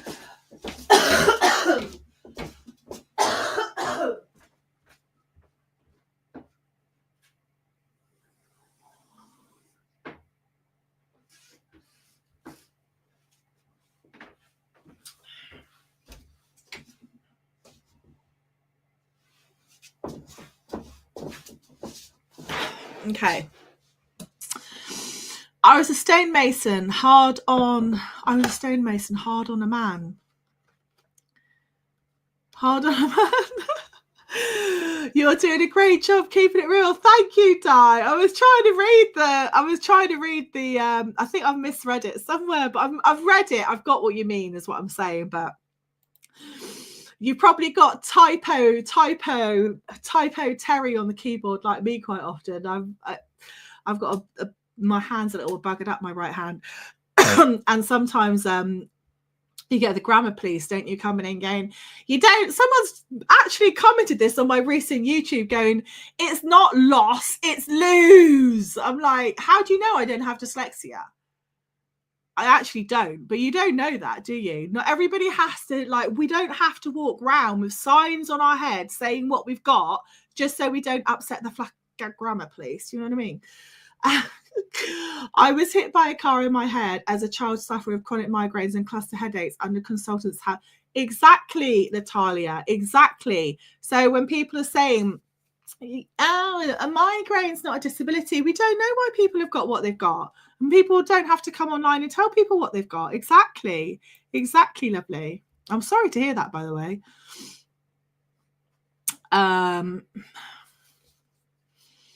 Yeah, people do worry about it. It's not great. Migraine is abnormal brain activity affecting nerve signals, chemicals, and blood vessels. It's horrendously debilitating. Yeah. I mean, anything as well to do with the brain is very serious. This is what I don't get when people are going like ADHD is not a disability. Like ADHD, like it's like the brain's executive functioning is very important. Like very important. Hi Sherry, I was awarded LCWA last Wednesday. Well, congrats. Oh, bless you. This is just like this is I know it's a YouTube thumbnail, right? So it has to look a little bit like so that people see it, and it's part of the YouTube thing, right? But I don't think there's anything to be shocked about at the moment, because this hasn't come in. But I have had comments like this. So Sherry, just make sure you know your download or print out your LCWRA entitlement letter. So that will be in your journal under a blue link, and it's never anything normal like LCWRA notification letter. No, it will be like UCD 156A/9 or something really like, oh yeah, I know what that is. But it will be like a blue hyperlink, and then just keep on top of it. So part of these things with PIP, with LCWRA, it's like you have to be your own little PA. Have your little folder, have all your documents in it, have it on your phone. When is your reassessment? Go to your doctors regularly. I think it's wrong because sometimes it's putting undue pressure on the NHS, but unfortunately, if people have to evidence things, like I have serious osteoarthritis, it's not getting any better, it's only getting worse. But I still have to keep going for like, just, you know, it's just rolling up for the routinely, like, anything changed? Yeah, it's got worse. What's got worse? Less pressure on my knee. I can put less pressure on my knee. I've got less weight. I can do less with my right hand. Okay, all right. Carry on taking the meds. All right, thank you. Goodbye. You know, do you know what I mean? Like, I think certain things are not going to change. So, seaweed farmer. Honestly, I dream of this. I'm not going to lie. I like warm little welly, not even wellies, little jelly bean shoes in the sand in warm water, like milling around all day with my little straw hat, sowing seaweed in wherever, in the seabed, in Tahiti, stopping for lunch, have a prawn cocktail, thanks very much, and a little matcha tea. I'll be happy as Larry. Like, the simple life all the way for me. Keep it simple, no stress. What more do you need, right? You got the warm sea, the warm sun, good food, fruits. It's brilliant. It's got, the heating bills are going to be low. It's going to be hardly any people. It's going to be stress-free most of the time. The biggest stress is going to be like, what am I more worried about at the moment? A scorpion or a snake? Okay, the snake's probably not great, but like, do you know what I mean? Pick your hard. That's what I'm thinking, pick your hard. Or that bit of seaweed hasn't grown properly or taken. Oh, I have to redo that again. That's a shame. Jane Halima, I'm saying try and do relaxation before you go to tribunal. Right, tribunal tips. Here we go. The power song, whatever your power song is, Lady in Red, not the Lady in Red, but whatever your power song is, you need to play it. You need to prep everything clearly, obviously, the night before. Always leave at least an hour before. And make sure you go and have those breaks. When they break, they will all go in the side room of the court. They'll all be like colluding together, you know, and you'll be thinking, oh my God, they're all around the table with all their documents and everything like that. Just don't be fazed by it. At the end of the day as well, if you've done nothing wrong, not that you've done anything wrong, you know what I'm saying? There's nothing like, I think when you've done something wrong and you're going to be held accountable for it, that's when you're kind of like going, crap, you know. But when you know you've got a health condition and you're just wanting to get what you're entitled to, or you know that you've been sacked unlawfully because you've got a disability and it wasn't because you weren't doing something right, you were doing your job, is, you know you were doing your job, it's because you got a disability and your employer doesn't want to level up. It's at those times you just want to stand flipping proud in your soul, do you know what I mean? And just look these people in the freaking face in court. I'm telling you, I was ready for it. I was so ready for it. I was like, not gonna, like, nothing's stopping me. I'm here, I'm ready for it. Bring it. Just, that sounds really bad, but I was waiting two years to get for that to get into court. How do I view the new spring statement? Just Google spring statement. Just Google spring statement, lovely. Let's see what we got. Let's see what we got. And have lots of water. And also, I would say make sure you have something sugary, because stress affects us like all differently. Even when you like I said, I was like ready for it, I was waiting, but everyone has their wobbles, right? And I was just feeling fine, and then suddenly I just felt, it just washed over me, and I just thought, oh my god, I think I'm going to pass out. And I just thought, there's never in a day I'm going to pass out in front of this lot. I am not giving them the benefit of the doubt. And that was really that was worrying me more than the passing out. I am not going to lie. That was worrying me a lot more. I was like, no, this is not going down in any history. So, right, let me see if I can share. What part do you want to see? Just Google it.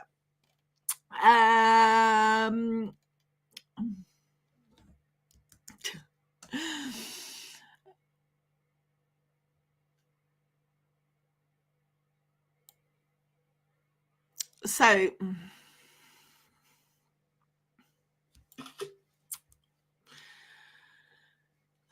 right, I've got some of it here.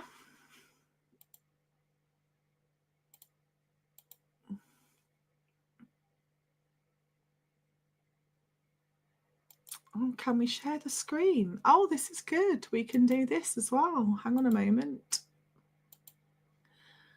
Oh.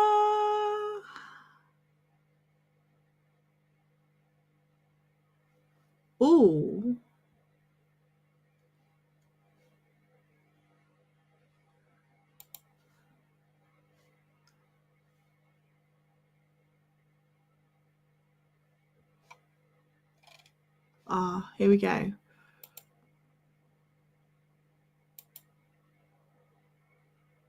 Oh.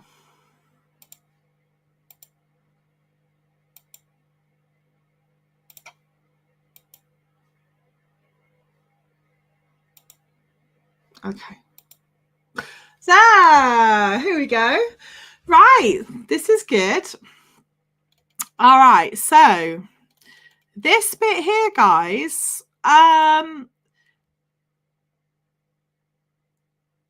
this was only for LCWRA, so that's new.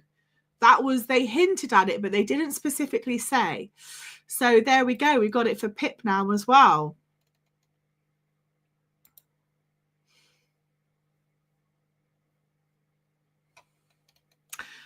Tina, go back for it. Bye, Puggy. Thank you, lovely.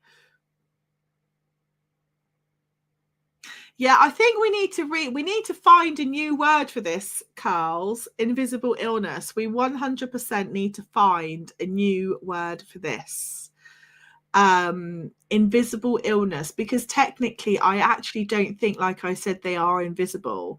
I'm going to put that down on my little task list. What did I give myself?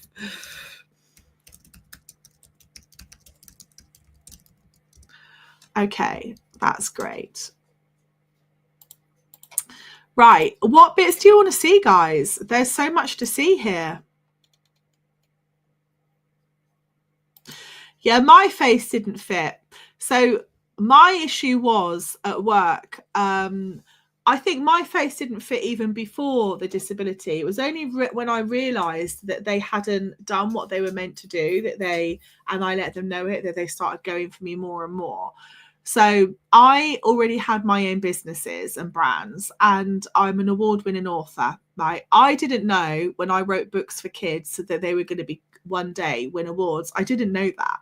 I was just a broke-ass parent. My children were brought up bilingually, and their dad was foreign, like French. So I didn't know that I was going to win these. So at the time, my name, my actual like birth name, government name, right, was on the books. And when it came to me assessing self-employment claims and things like that, whereas you're not allowed to give out marketing advice and things like that to people when you work for DWP on self-employment. Obviously, I've got a lot of knowledge because I've been self-employed, and you only get good at business when you have businesses that you start and that don't work and you fail, because that's how you learn, right? Obviously, you learn what works and what doesn't work. And I'm also fluent in languages. So I remember this lovely Black African family coming in, really intimidated. And everyone was just like avoiding them. I felt work coaches were avoiding them. They would put them, like sit them down on the other side, like of the screen, because we still had COVID screens up at the time. And then I kept seeing them sort of like go backwards and forwards to different work coaches. And I'm like, what's going on? What's going on here? And then they were saying, oh, it's their accent, we can't understand them. And I said, oh, okay. Well, I can speak French, but I can also speak patois, which is like slang French. And I know most African people, they're very linguistic, like very lingual, and lots of them always speak French, because French is a big part of the Mauritius. Like they speak French in the Mauritius and places like that. So I just went over to them and just said to them in French, oh, hi, do you speak French? And like I could just see their face light up and blah, blah, blah, blah, like that in French. And I replied back and I said, oh, okay, right. The issue's been like, you've got like, not that it's an issue, but lots of people have been struggling to understand your English because you've got quite a weighted dialect from your own native language. Like, do you know what I mean? There's ways of saying things. Do you know what I mean? I remember silencing the job centre, because I was just talking away to them, like as I was doing, like in French, and he was talking and she was talking and the little kid was talking and everyone was happy. It was brilliant. And then I remember turning around, the woman that's pinned to the top of my profile, turning around, I swear, if looks could have killed, just like it's jealousy. But like, my husband was French. When I went, I learned French from being a pot wash, from being a waitress, from being a chambermaid when I was young. It wasn't because I learned it at school. Well, I actually left school with no qualifications at all, which is why I'm a big advocate for like self-education. I've got degrees now, but when I left school, I had none at all. So there was just this resentment growing. And also I used to tell claimants their rights, and they really didn't like that, which I could never figure out. And I'm like, but this is where they're meant to be. They were going, yeah, but like, and there was one situation which I raised a complaint about, where I was told I had to find somebody non-gainfully self-employed for self-employment. And I said, no, I'm not doing that. Or gainfully self-employed, which would mean that the minimum income floor would be applied to their claim. And I said, you're not allowed to tell me to do that anyway. Number one, I'm meant to assess the claim on the merits of the information put in front of me by the claimant. And number two, that's really underhand, and that really went against me. But I've been on universal credit, I've been on income support, I've been broke, sleeping on a council flat floor with my two kids when I came back to this country, treated as if I had no papers and wasn't even British. So I have been on that other side, so I know what it's like. And I had to pick myself out of nothing and nowhere and find a way of putting food on the table, finding a way to educate myself, finding a way to make ends meet. And I've been down the road of trying to do the best, or be the best I could be at work, do the best I could do at work, always being a single parent. I could have been like the golden girl and everything, do everything really well, but because I was part-time and had to leave at like 2:30 or 2 o'clock because I was a single parent with kids, I would still not be paid what I was the same as a man. There's no other way of saying it. And at the time I used to work for a really big organization. I used to manage 27 sales directors and their budgets. And I would walk into a boardroom and manage all of their budgets, like tell them, right, you've got this much, you're overspending, you're over your ratio, and because I had to leave like at 2 o'clock, I was paid like £15 an hour then, which was nothing compared to what these guys were getting. So yeah, I'm telling you, I've been through it. So I'm 52, right? So I've obviously I've been through things. So that's why I hold these ethical things are very and morals are very important, because when you've got nothing in life and you've been in that situation where you've got nothing, your morals and your ethics, they are the things that give you the backbone and the fiber to get through what you're going through. So if you don't credit people with that same like human self-respect, like, who are you? You're scum, aren't you? In my world, you are. Just because somebody is down and not doing very well, it doesn't mean you take advantage of the situation. And I think some people, particularly in government offices like DWP, would do well to remember that, because I'm not a biblical person, right? But there, by the grace of God, go I. We never know what's around the corner. We never know what could happen to us or where we could find ourselves. So we shouldn't be lording it over people like that. Carlos, name and shame. Carlos, I've already done. The thing is, I have an appeal about certain things I'm not happy about with my court case. So, and until that is finally finished, I'm going to be selective on what else I publish. I mean, they've tried 6 times to get a gagging order on me. It's not going to go anywhere. They got turned down. I published it. The order that they wrote to the court, and I've got the order from the court. It's on you. It's on my TikTok. I'll have to publish it on here, where the court has got denied at the bottom, where they've tried to have a go. And I said to the judge, you do that. I want to do what you need to do. I will take it to the Human Rights Court. I've got the right to express how I was treated and how I feel. There we go. So, am I correct in thinking that if you are on LCWRA, the DWP are obliged to tell you your approximate reassessment date? I think there is I don't know, actually, Bruce. That is something we need to find out. I think it should be on your award letter.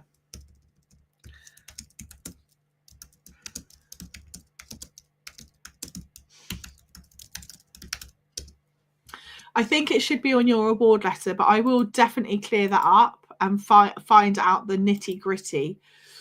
Well, I can only speak from my personal experience, but one thing I will say from the women that I coach, who are strong-minded women, they're intelligent, they know what they're about, they know the weight of the situation, is always strong people. I won't say women, strong people, because technically you are a threat in the workplace. So in lots of workplaces, particularly that organisation, everybody is paid at the same rate. Unless you're getting London waiting, everybody gets paid at the same rate.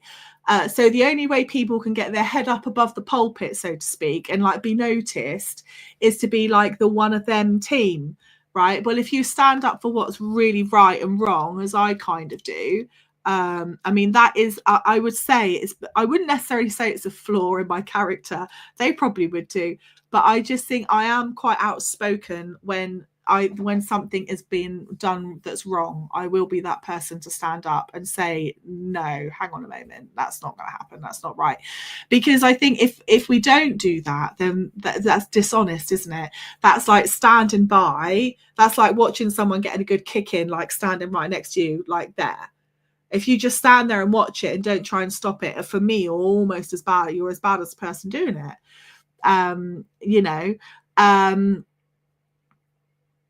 Yeah, so if that makes sense.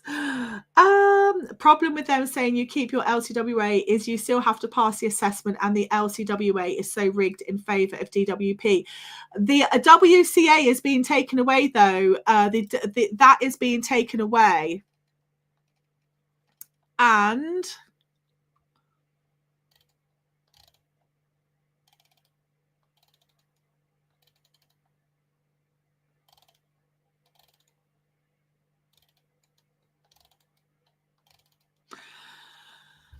it's not, I don't know where it is on this one, but it is definitely on the old one. I mean, you can see here what they're trying to do. People affected by a 4-point minimum points requirement in PIP for the daily living component. 20,000, 160,000, because it's in thousands. Shocking. Bloody hell, that's harassment and bullying. Oh, I'm telling you, Carl, I'm writing a book, Carlos. I mean, I did offer them the option to settle out of court. They didn't want to, which really, like, I'm an award-winning author. Trust me, when my mouth and my pen get together, it could be rather crucial for them. Because I will leave no stone unturned, just like in my case. I will leave no detail missed. It's going to be very damning for them, not for me, including the fabrication of government documents, which is technically fraud. Literally, that is fraud.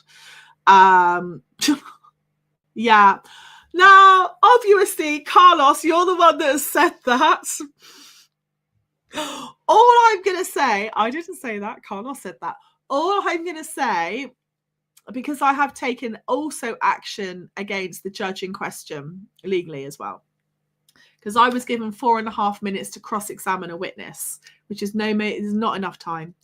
There's not enough time. It takes at least 2 to 3 minutes to swear somebody in. So a lay person represented themselves with conditions, health conditions, one of them being one. I mean, let's not forget I'm also physically disabled. So like, the issue is with my right hand. I was doing things digitally, but that's not even allowing me extra time to turn pages over. It's not even allowing me extra seconds to turn bloody pages over. And when I questioned her in court, I mean, I'm not going to lie, nobody wants to question a judge, least of all me, because it was my case. And I said, she said, right, you've got 4.5 minutes now with the next witness. I said, right, okay, well, I'm probably not going to bother then. And she went, I'm sorry. I said, well, obviously, I'm not going to be able to cross-examine someone in 4.5 minutes, am I? And she said, oh, right, well, I think it's important that you do. And I said, well, I'm told you're not going to be able to do that. And I think it's the way I said, I told you I'm not going to be able to do that. She just looked at me. And then there was a bit of a silence. And then I just stood there and I thought, actually, and I said, sorry, I just do need to ask, because I am a lay person representing myself, because it's all being recorded, right? So I wanted to make that point for the panel and the recording. Is there a law then saying that you can only give me 4.5 minutes to cross-examine this witness? And it was just the judge's reaction. And I went, no, I didn't say it like that, but in my brain, I went, okay, it's like that, is it? And there was a pause, and I went, can you point me to the judicial law or the rule that says you can stipulate I only have 4.5 minutes to cross-examine a witness? Or in actual fact, is there a time limit at all? Bearing in mind, I am a lay person, self-representing and disabled. Can you point me to the rule, please? And I just waited, and I could just see her going, like fluffing on the desk. And she went, okay, very well. If you're okay to stay for an extra half an hour till the end after the court time, take as long as you like that. And I was like, oh, right, okay, well, I'll just flipping note that. But had I not spoken up, what would have happened? I'd have been screwed. And that was the vital witness that let the cat out of the bag, that said that their team had written all the witness statements for all of the witnesses. So they perjured themselves in court, actually. Government employees, that is.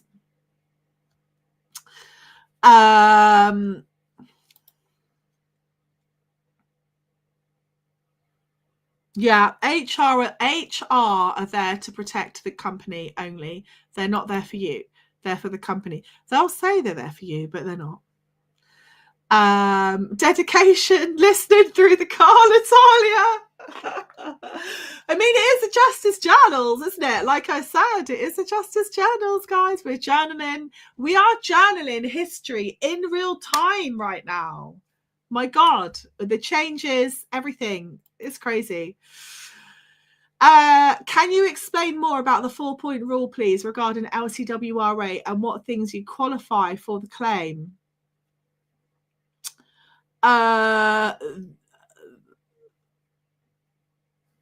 You have to get 4 points on one descriptor. You have to get 4 points on one descriptor.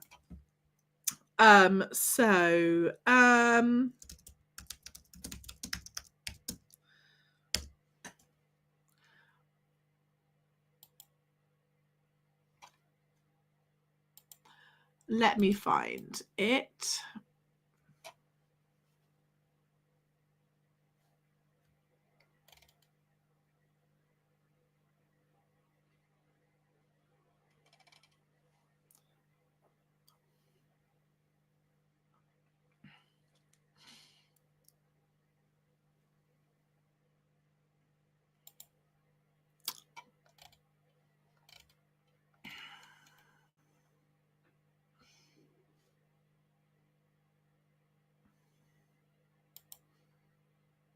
Here we go. So the PIP scores, you have to get like 4 points. So you'd have to get this one or this one. It has to be 4 points on one descriptor. But there are 10 different sections. So there's preparing food, there's taking nutrition, there's managing therapy, there's washing and bathing, there's managing toilet needs, there's loads.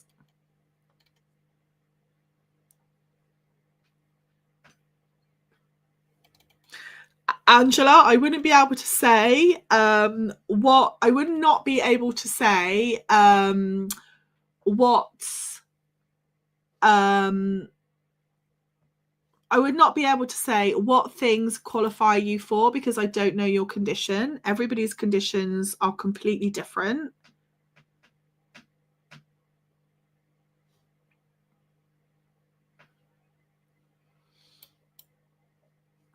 So again, it comes back to how it affects you adversely.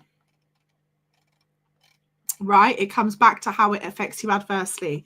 That's the number one thing you have to be able to do. If you're registered on the Justice Journals, there are resources that can help.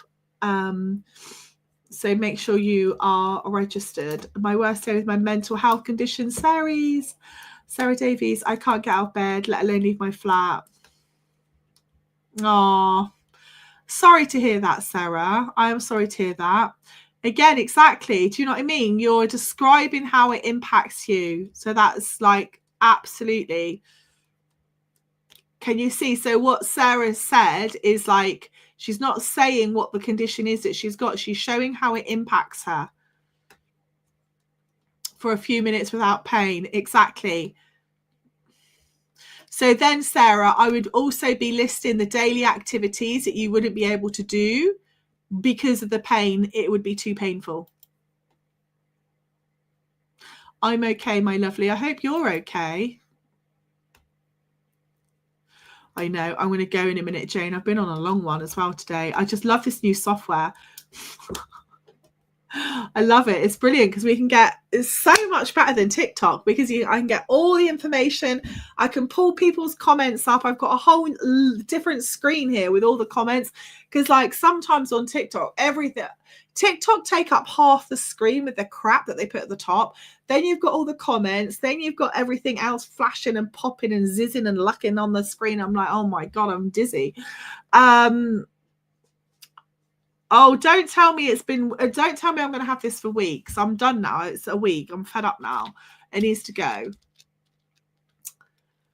I don't want it for any longer.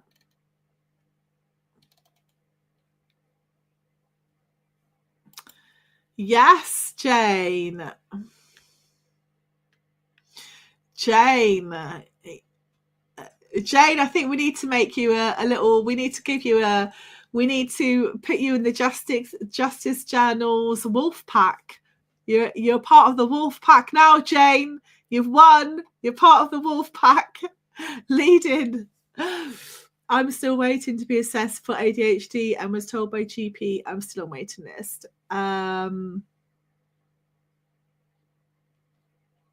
You know, you can ask to go by choose to book Halima. And you can also pay privately, like you can get a private assessment done for 400 quid easily online. I know it's money, but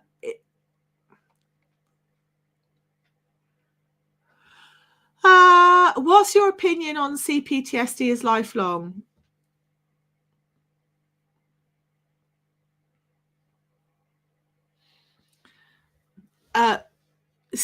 I've got CPTSD. CPTSD does need to be treated. It needs to be supported with therapy and other things. Lots of people have got, and so you need to remember this when people are assessing you. People quite often have a stereotypical view of what they think that condition is and how it affects you. So when people say they've got PTSD, the first thing people think of is it like Killing Brian, like the war thing where like everyone's being kind of blown up and all that sort of thing, right? Like war veteran films. But like the actual effects of PTSD can be things like you can't sleep at night because of night traumas, nightmares. So your whole body clock is out. So you're sleeping in a day, which means like you're missing all sorts of things. And your body, when you're doing that, and it's like very like one night you might sleep 3 hours, the next you might sleep 1, so that means you're sleeping 6 hours in the day one day or 8 hours in the day the next. Then that hits like your food and how you're just living your life, and then nothing has a routine. And then that's one area which is really bad, because then your nutrition goes. And with PTSD in particular, the meds are really strong. I found it's like certain times I used to feel drunk. I think when I was speaking, like it sounded like I was drunk because the meds were so strong. I really hated them. And then there's like CPTSD can affect your bowels a lot as well, like really badly. It can affect your stomach as well. And then there's all the stress, anxiety, and depression, which are like typical by conditions of PTSD, panic attacks. So why people have got them and the support they've got and how they handle it in line with what they're doing as well, right? So the environment that you're living in, for example, some people might have CPTSD because they've experienced domestic violence in a relationship. If they're still living in that environment, or they have had that sort of a relationship where they're toing and froing and they're separating and getting back together, then that person with CPTSD, even with treatment, is going to be perpetually triggered all of the time. So environment is as important as as everything, because you react to the environment that you're in the same way that if you completely remove every single thing from your normal environment, and you have something like CPTSD or any other trauma-related condition, then you're not going to be getting the right support. You're not going to make any progress. And it's not about progress, about healing and not having it. It's like having the condition in a more of a manageable sense. I would encourage anybody that has things like that to get like I used the steps to wellbeing, which were really, really good. And again, it's about getting the condition to a point that is manageable, is like sometimes the best you can do. But like the varying degrees of what people have got and how it affects them are so different. So like I've just given a random example, right? But lots of people have things like trauma, because CPTSD is trauma related, right? For lots of different reasons. So it depends on the incident itself and why they have it, and all the other things I said. So I am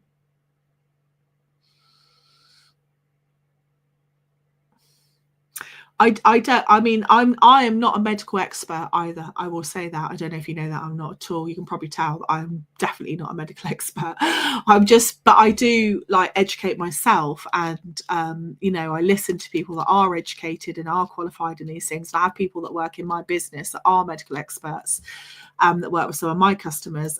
So I don't deal with anything medical. I just pass them on to them. But they will say that you can definitely make progress in certain things, but support has to be consistent, and people have to want it to work. So the time that I sought out therapy for PTSD, I was on my knees. Like, I wanted my actual life back so much, because I knew that I was taking action against my employer, and I knew that they were deep digging me into this hole that I was already in because of the analysis or the diagnosis I've been given. And for me, I was just desperate to get better. I just wanted to get better, because I knew I would not be able to represent myself otherwise legally on my own, and I was not going to let them win. So for me, that was, and I remember crying, saying, I just want my life back. I just want myself back. This is horrible.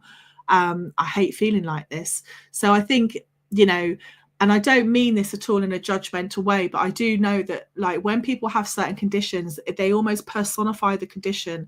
They say, like, my anxiety, my PTSD, whereas I would just speak about PTSD or the PTSD. I wouldn't let it be a part of me, because even though technically it was, but I wanted to keep that, like, it's that boundary, right? But some people aren't able to do that. And some people like to do it, because some people, in a weird sense, like to be a victim of themselves. And that in itself is not a judgment call. That is because of what people have gone through. That's how they cope. That's how they survive trauma. That's how they process things. So, like, again, people like that need proper support, long-term support. And that isn't really readily available on the NHS, I don't think. And that's a shame, because it's all very well saying, oh, yeah, well, if you've got a disability and a mental health condition, you can still go to work. But you can't, because as we've seen, for lots of people, it's very debilitating. And if the long-term support isn't there, it's never going to get any better. As in, you can keep the wolf from the door. Of course you can. You can have a bit of therapy. You can have some meds. Of course you can. Those things will help. But to really make progress, I mean, I had 1.5 years of therapy, so which is quite a long time, I think. I mean, listen to Mel Robbins. She's a famous podcaster. She's had a lifetime of therapy. I mean, in America, you're not normal if you're not having therapy. So if anyone's feeling like taboo about having therapy, I mean, I don't care. If it helps sort your life out, helps you, that's the best thing. That's the best thing. Can't find any information about people who suffer with type 1 bipolar disorder. Why would you want to? Just talk about yourself.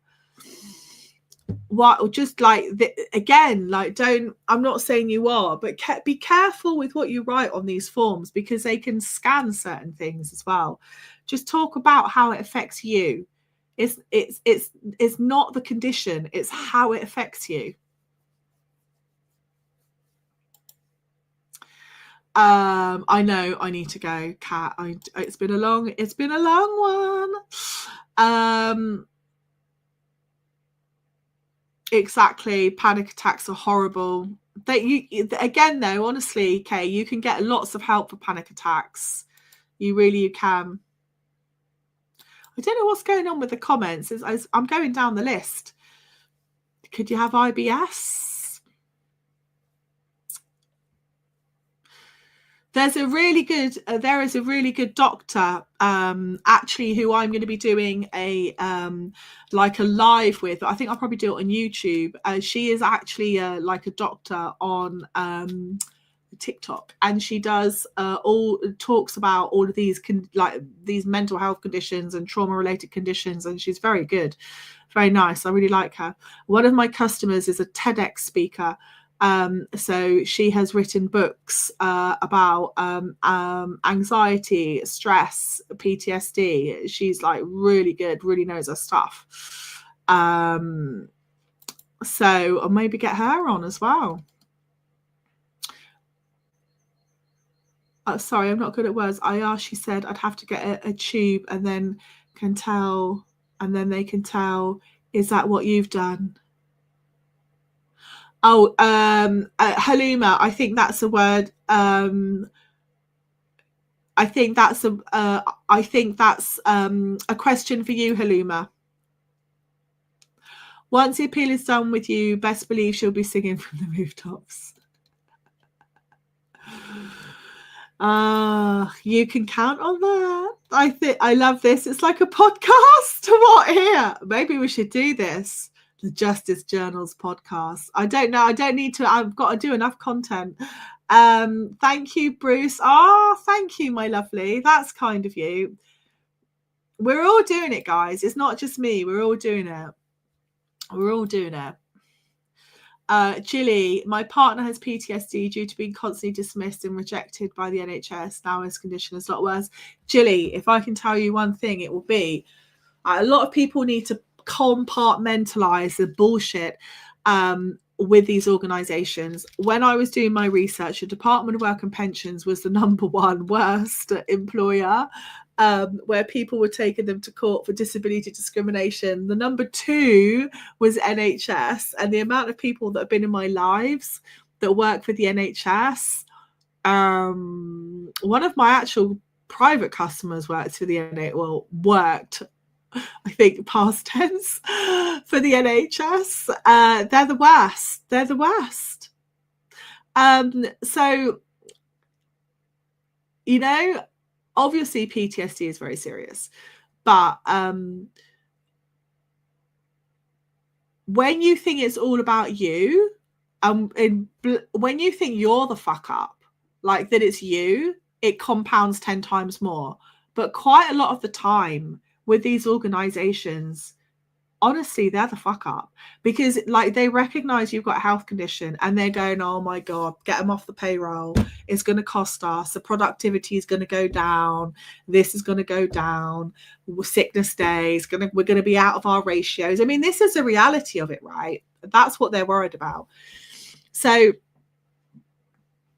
I mean, whatever, get himself better, get himself the support and therapy that he needs. You're obviously amazing, Jilly, because you're in this live talking about, you know, maybe, I don't know, getting information and things for him, which is brilliant. So he's obviously got a really supportive partner, which is great, because lots of people don't, right? So that's already a great start. And then just focus on the things that he really likes.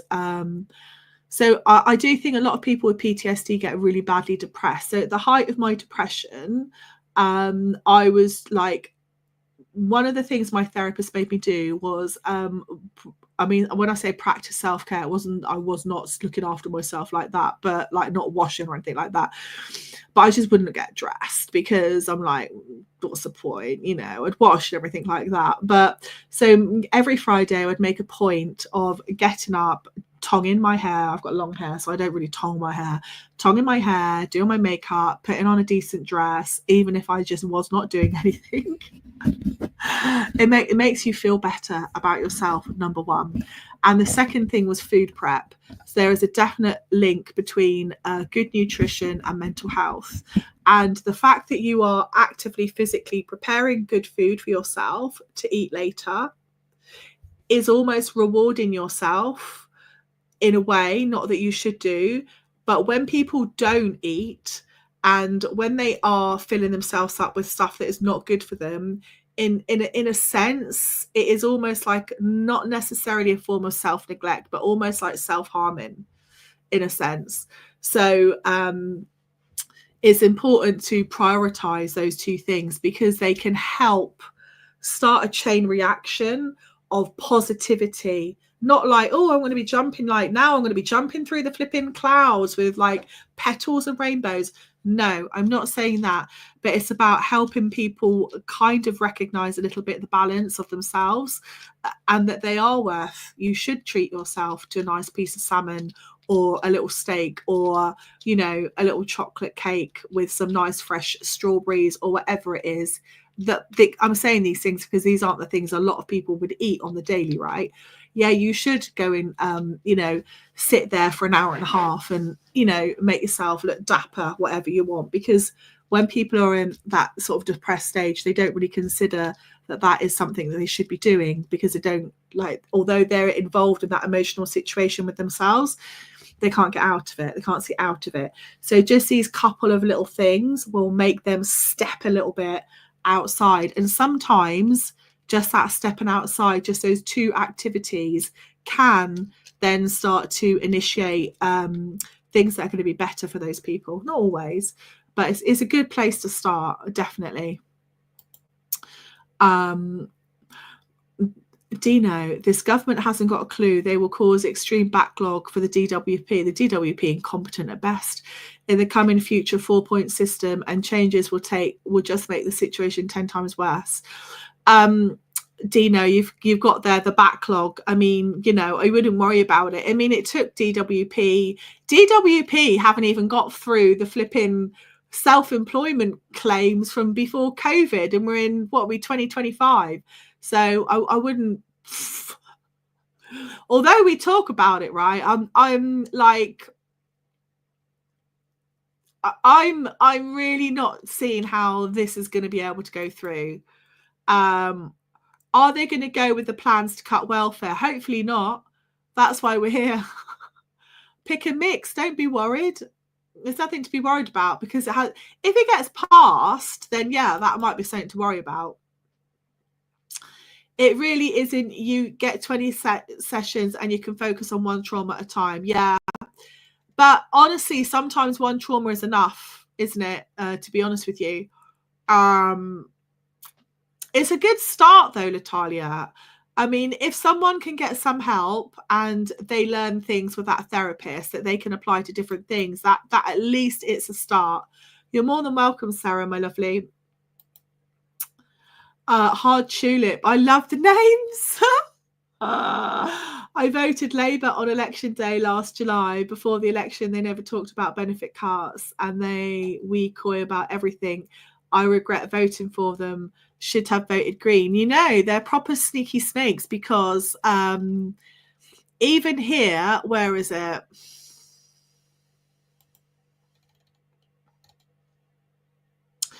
Even on this one here,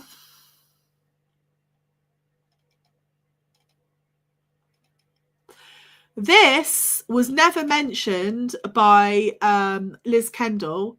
That 4-point score wasn't for PIP, not for PIP eligibility criteria. That's what they're now saying, that this was published on the 7th, updated on the 7th.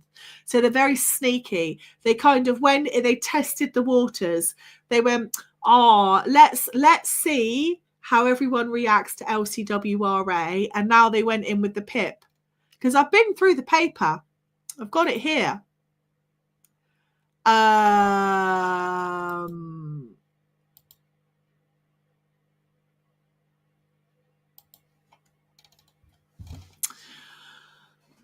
So, thank you, Tina. Thank you, my lovely.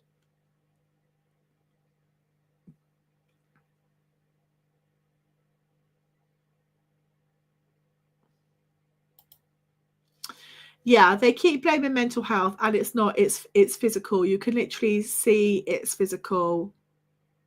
His back is a mess. Bless him.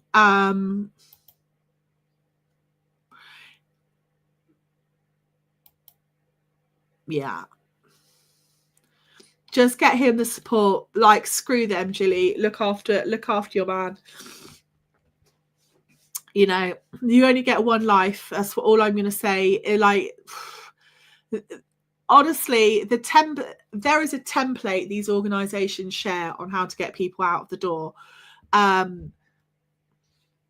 had a private consult with somebody without going into details, and it was actually about starting their own business and access to work. And they suddenly dropped in that they're having issues with their employer. I'm not going to say who their employer is. It's quite a large organization. And she was saying, yeah, I'm on a stage 2 warning now. And I said, what for? And she goes, well, because I've been off work. And she was off work for a disability. I said, don't you have trigger points? And she says, no. And I said, but you're on a stage 2 warning. I said, so what's next? She goes, well, I'll get dismissed.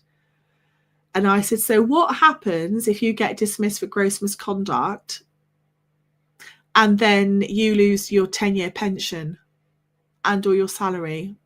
Because if you get dismissed for gross misconduct, you only get you don't like get a 3-month or a 6-month salary weight, like addition, and your pension, you lose a lot. And she was like, how is that going to happen? I said, well, you tell me. You're on a stage 2 warning for a disability, which shouldn't have happened in the first place. So, like, I mean, now I've been through it. Would I do it again? My advice would be, my doctor said to me at the first time I saw my doctor about this, he said to me, I've actually had 3 people in today from that same organisation in exactly the same situation as you, which I could not believe. So in hindsight, it's probably the wrong thing to have said to me, because it made me go, right, I'm definitely sticking my feet. I was going to stick my feet in anyway, but that was the final nail in the coffin, so to speak. And he said to me, like, you're an intelligent woman, just leave, they'll make your life hell. I was like, no, I'm going through all the processes, I've raised the grievance, I've done everything I should have done, I haven't done anything wrong, I'm not leaving. If I could turn back time, because it took 2.5 years of my life and made me really unwell, I would say it's not worth it. It is really not worth it.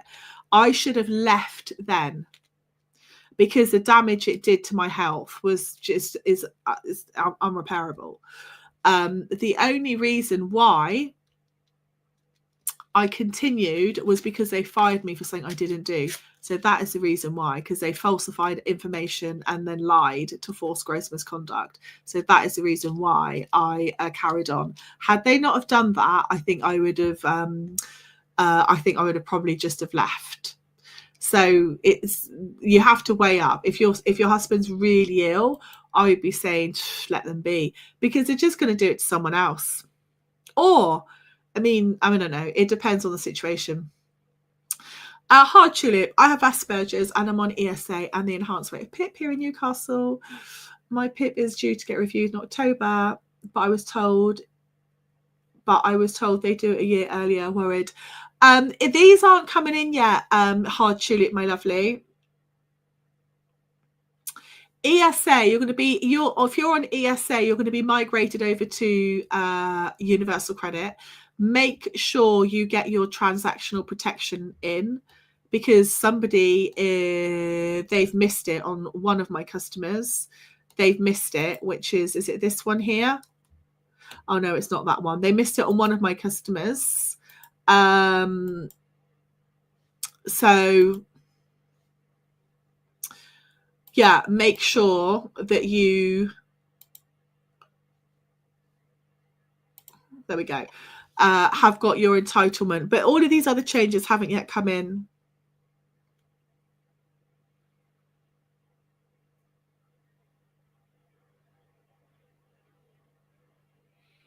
Wow.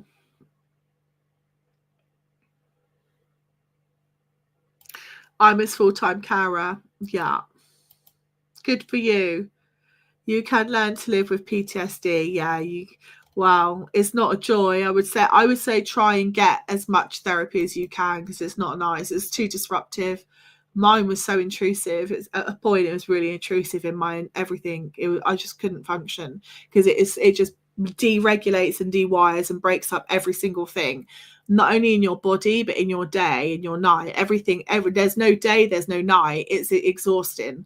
You can't live like that long term. It's damaging for you.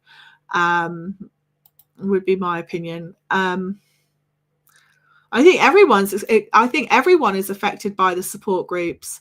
Right, guys, I'm going to be bringing my life to a close very shortly. Yes, hard tulip. I agree. Don't tax everyone. Tax the rich. It's just, we've forgotten the one word there. Tax the rich. Angel Eyes, my bereavement counsellor said the same. Self-love, care and journaling. Yes. I tell you what, I have got. Wait for it. Where have I got them? Let's see.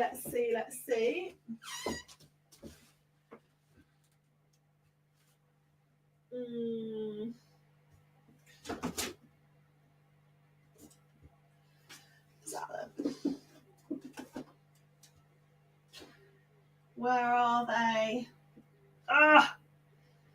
in another stock room. I have got a really amazing journal that I created. They're really nice as well. For PTSD and trauma related. It's not this. I will post it on TikTok. And it's brilliant. So if you're someone who likes journaling and PTSD, trauma related, even anxiety and depression, you'll love this. It was really helpful for me. I did it for myself, and then I showed it to my therapist and I said, do you think I should make this into a product? And she said, this would be really good. So, and it's got a special technique that is used in therapy in it as well. So I will post that on my TikTok feed. I'm going to be in the yellow basket, guys. Look what, hey guys, look what I just got. I hate doing that. I'm going to have to be that person for a moment. Oh, hello, Mo. You're more than welcome, my lovely. I'm going to be hoarse like a Horus later. I'm just bored of being ill. I'm just bored of like being ill. I've been tested for AIDS. I haven't been tested for AIDS. I heard that 30% of people in the UK. Yeah, definitely. So my son used to see a consultant called Dr. Pauc, spelt P-A-U-C, and he wrote a book called Is That My Child? And he had a lot of therapy because my son was borderline Tourette's. So this is him. Is That My Child? This is an amazing book. So exploring the myths of, oh, it says your browser has lost connection. Exploring the myths of dyspraxia, dyslexia, Tourette syndrome, childhood, ADHD, and OCD. Like, you can preview the first 26 pages. I highly recommend. He's done a whole load of books, not just for children, but others. This guy is really amazing. And basically, it comes down to the fact, and he used to work a lot in America. Now, he had a lot of bad press written about him because obviously he's about ADHD and dyslexia. And he does things like brain gym, and my son did this and it did work. So it's like two different schools of thought. So when my son used to be seen by the NHS, I used to have to wheel my son into a consultant's room. He'd sit down. The consultant would speak to me, not my son. How is he? Any changes? Okay, thank you. That's it. We did that for 2 years. So obviously there was no flipping progress with my son. I thought this is ridiculous. And my son, he was having spasms, like almost like epileptic fits, where he would just like literally be flying off the sofa. He wasn't epileptic. It was the tics, the motor and vocal tics. So this is how I discovered this guy. So he was doing things like, in this book in particular, he says that you don't just, most people, when they have, like you said, one of these things, we all have elements of dyspraxia, dyslexia, ADHD, all of us, but at varying degrees. Is really interesting. And he's done a lot of research into it as well. So, for example, my son used to have to brush his teeth. I know this sounds like crazy, but bear with me. Standing on one leg and brush his teeth with the other one. And the other one, because it retrains the right and left hemisphere of the brain, it does work. And the other one was walking up the stairs, 3 stairs, and then coming back down 3 stairs. All sorts of other things. And he would measure the progress of activators in the brain. He's got all this programming equipment and stuff. It was really interesting. And all I'm going to say is that it worked. So I believe that this will work. And I was very supportive of my son. But lots of people haven't been with him. But I think he's quite sound, to be honest with you. I use food. Oh, bless you. Well, did you just see that book there? I've just seen another one.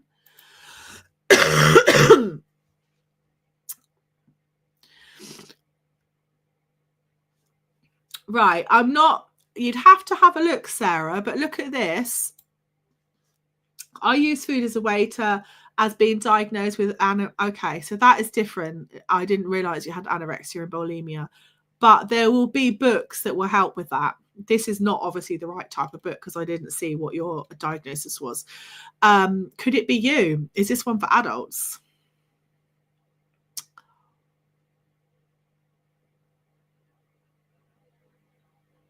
Oh yeah, look, he's turning to adults now, guys.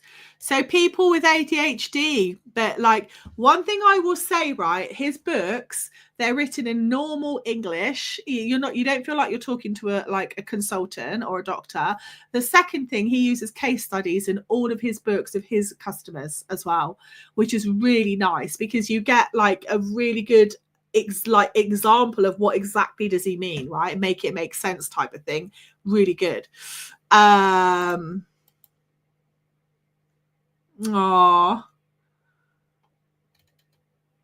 Oh, Julie, sending you virtual hugs. Oh,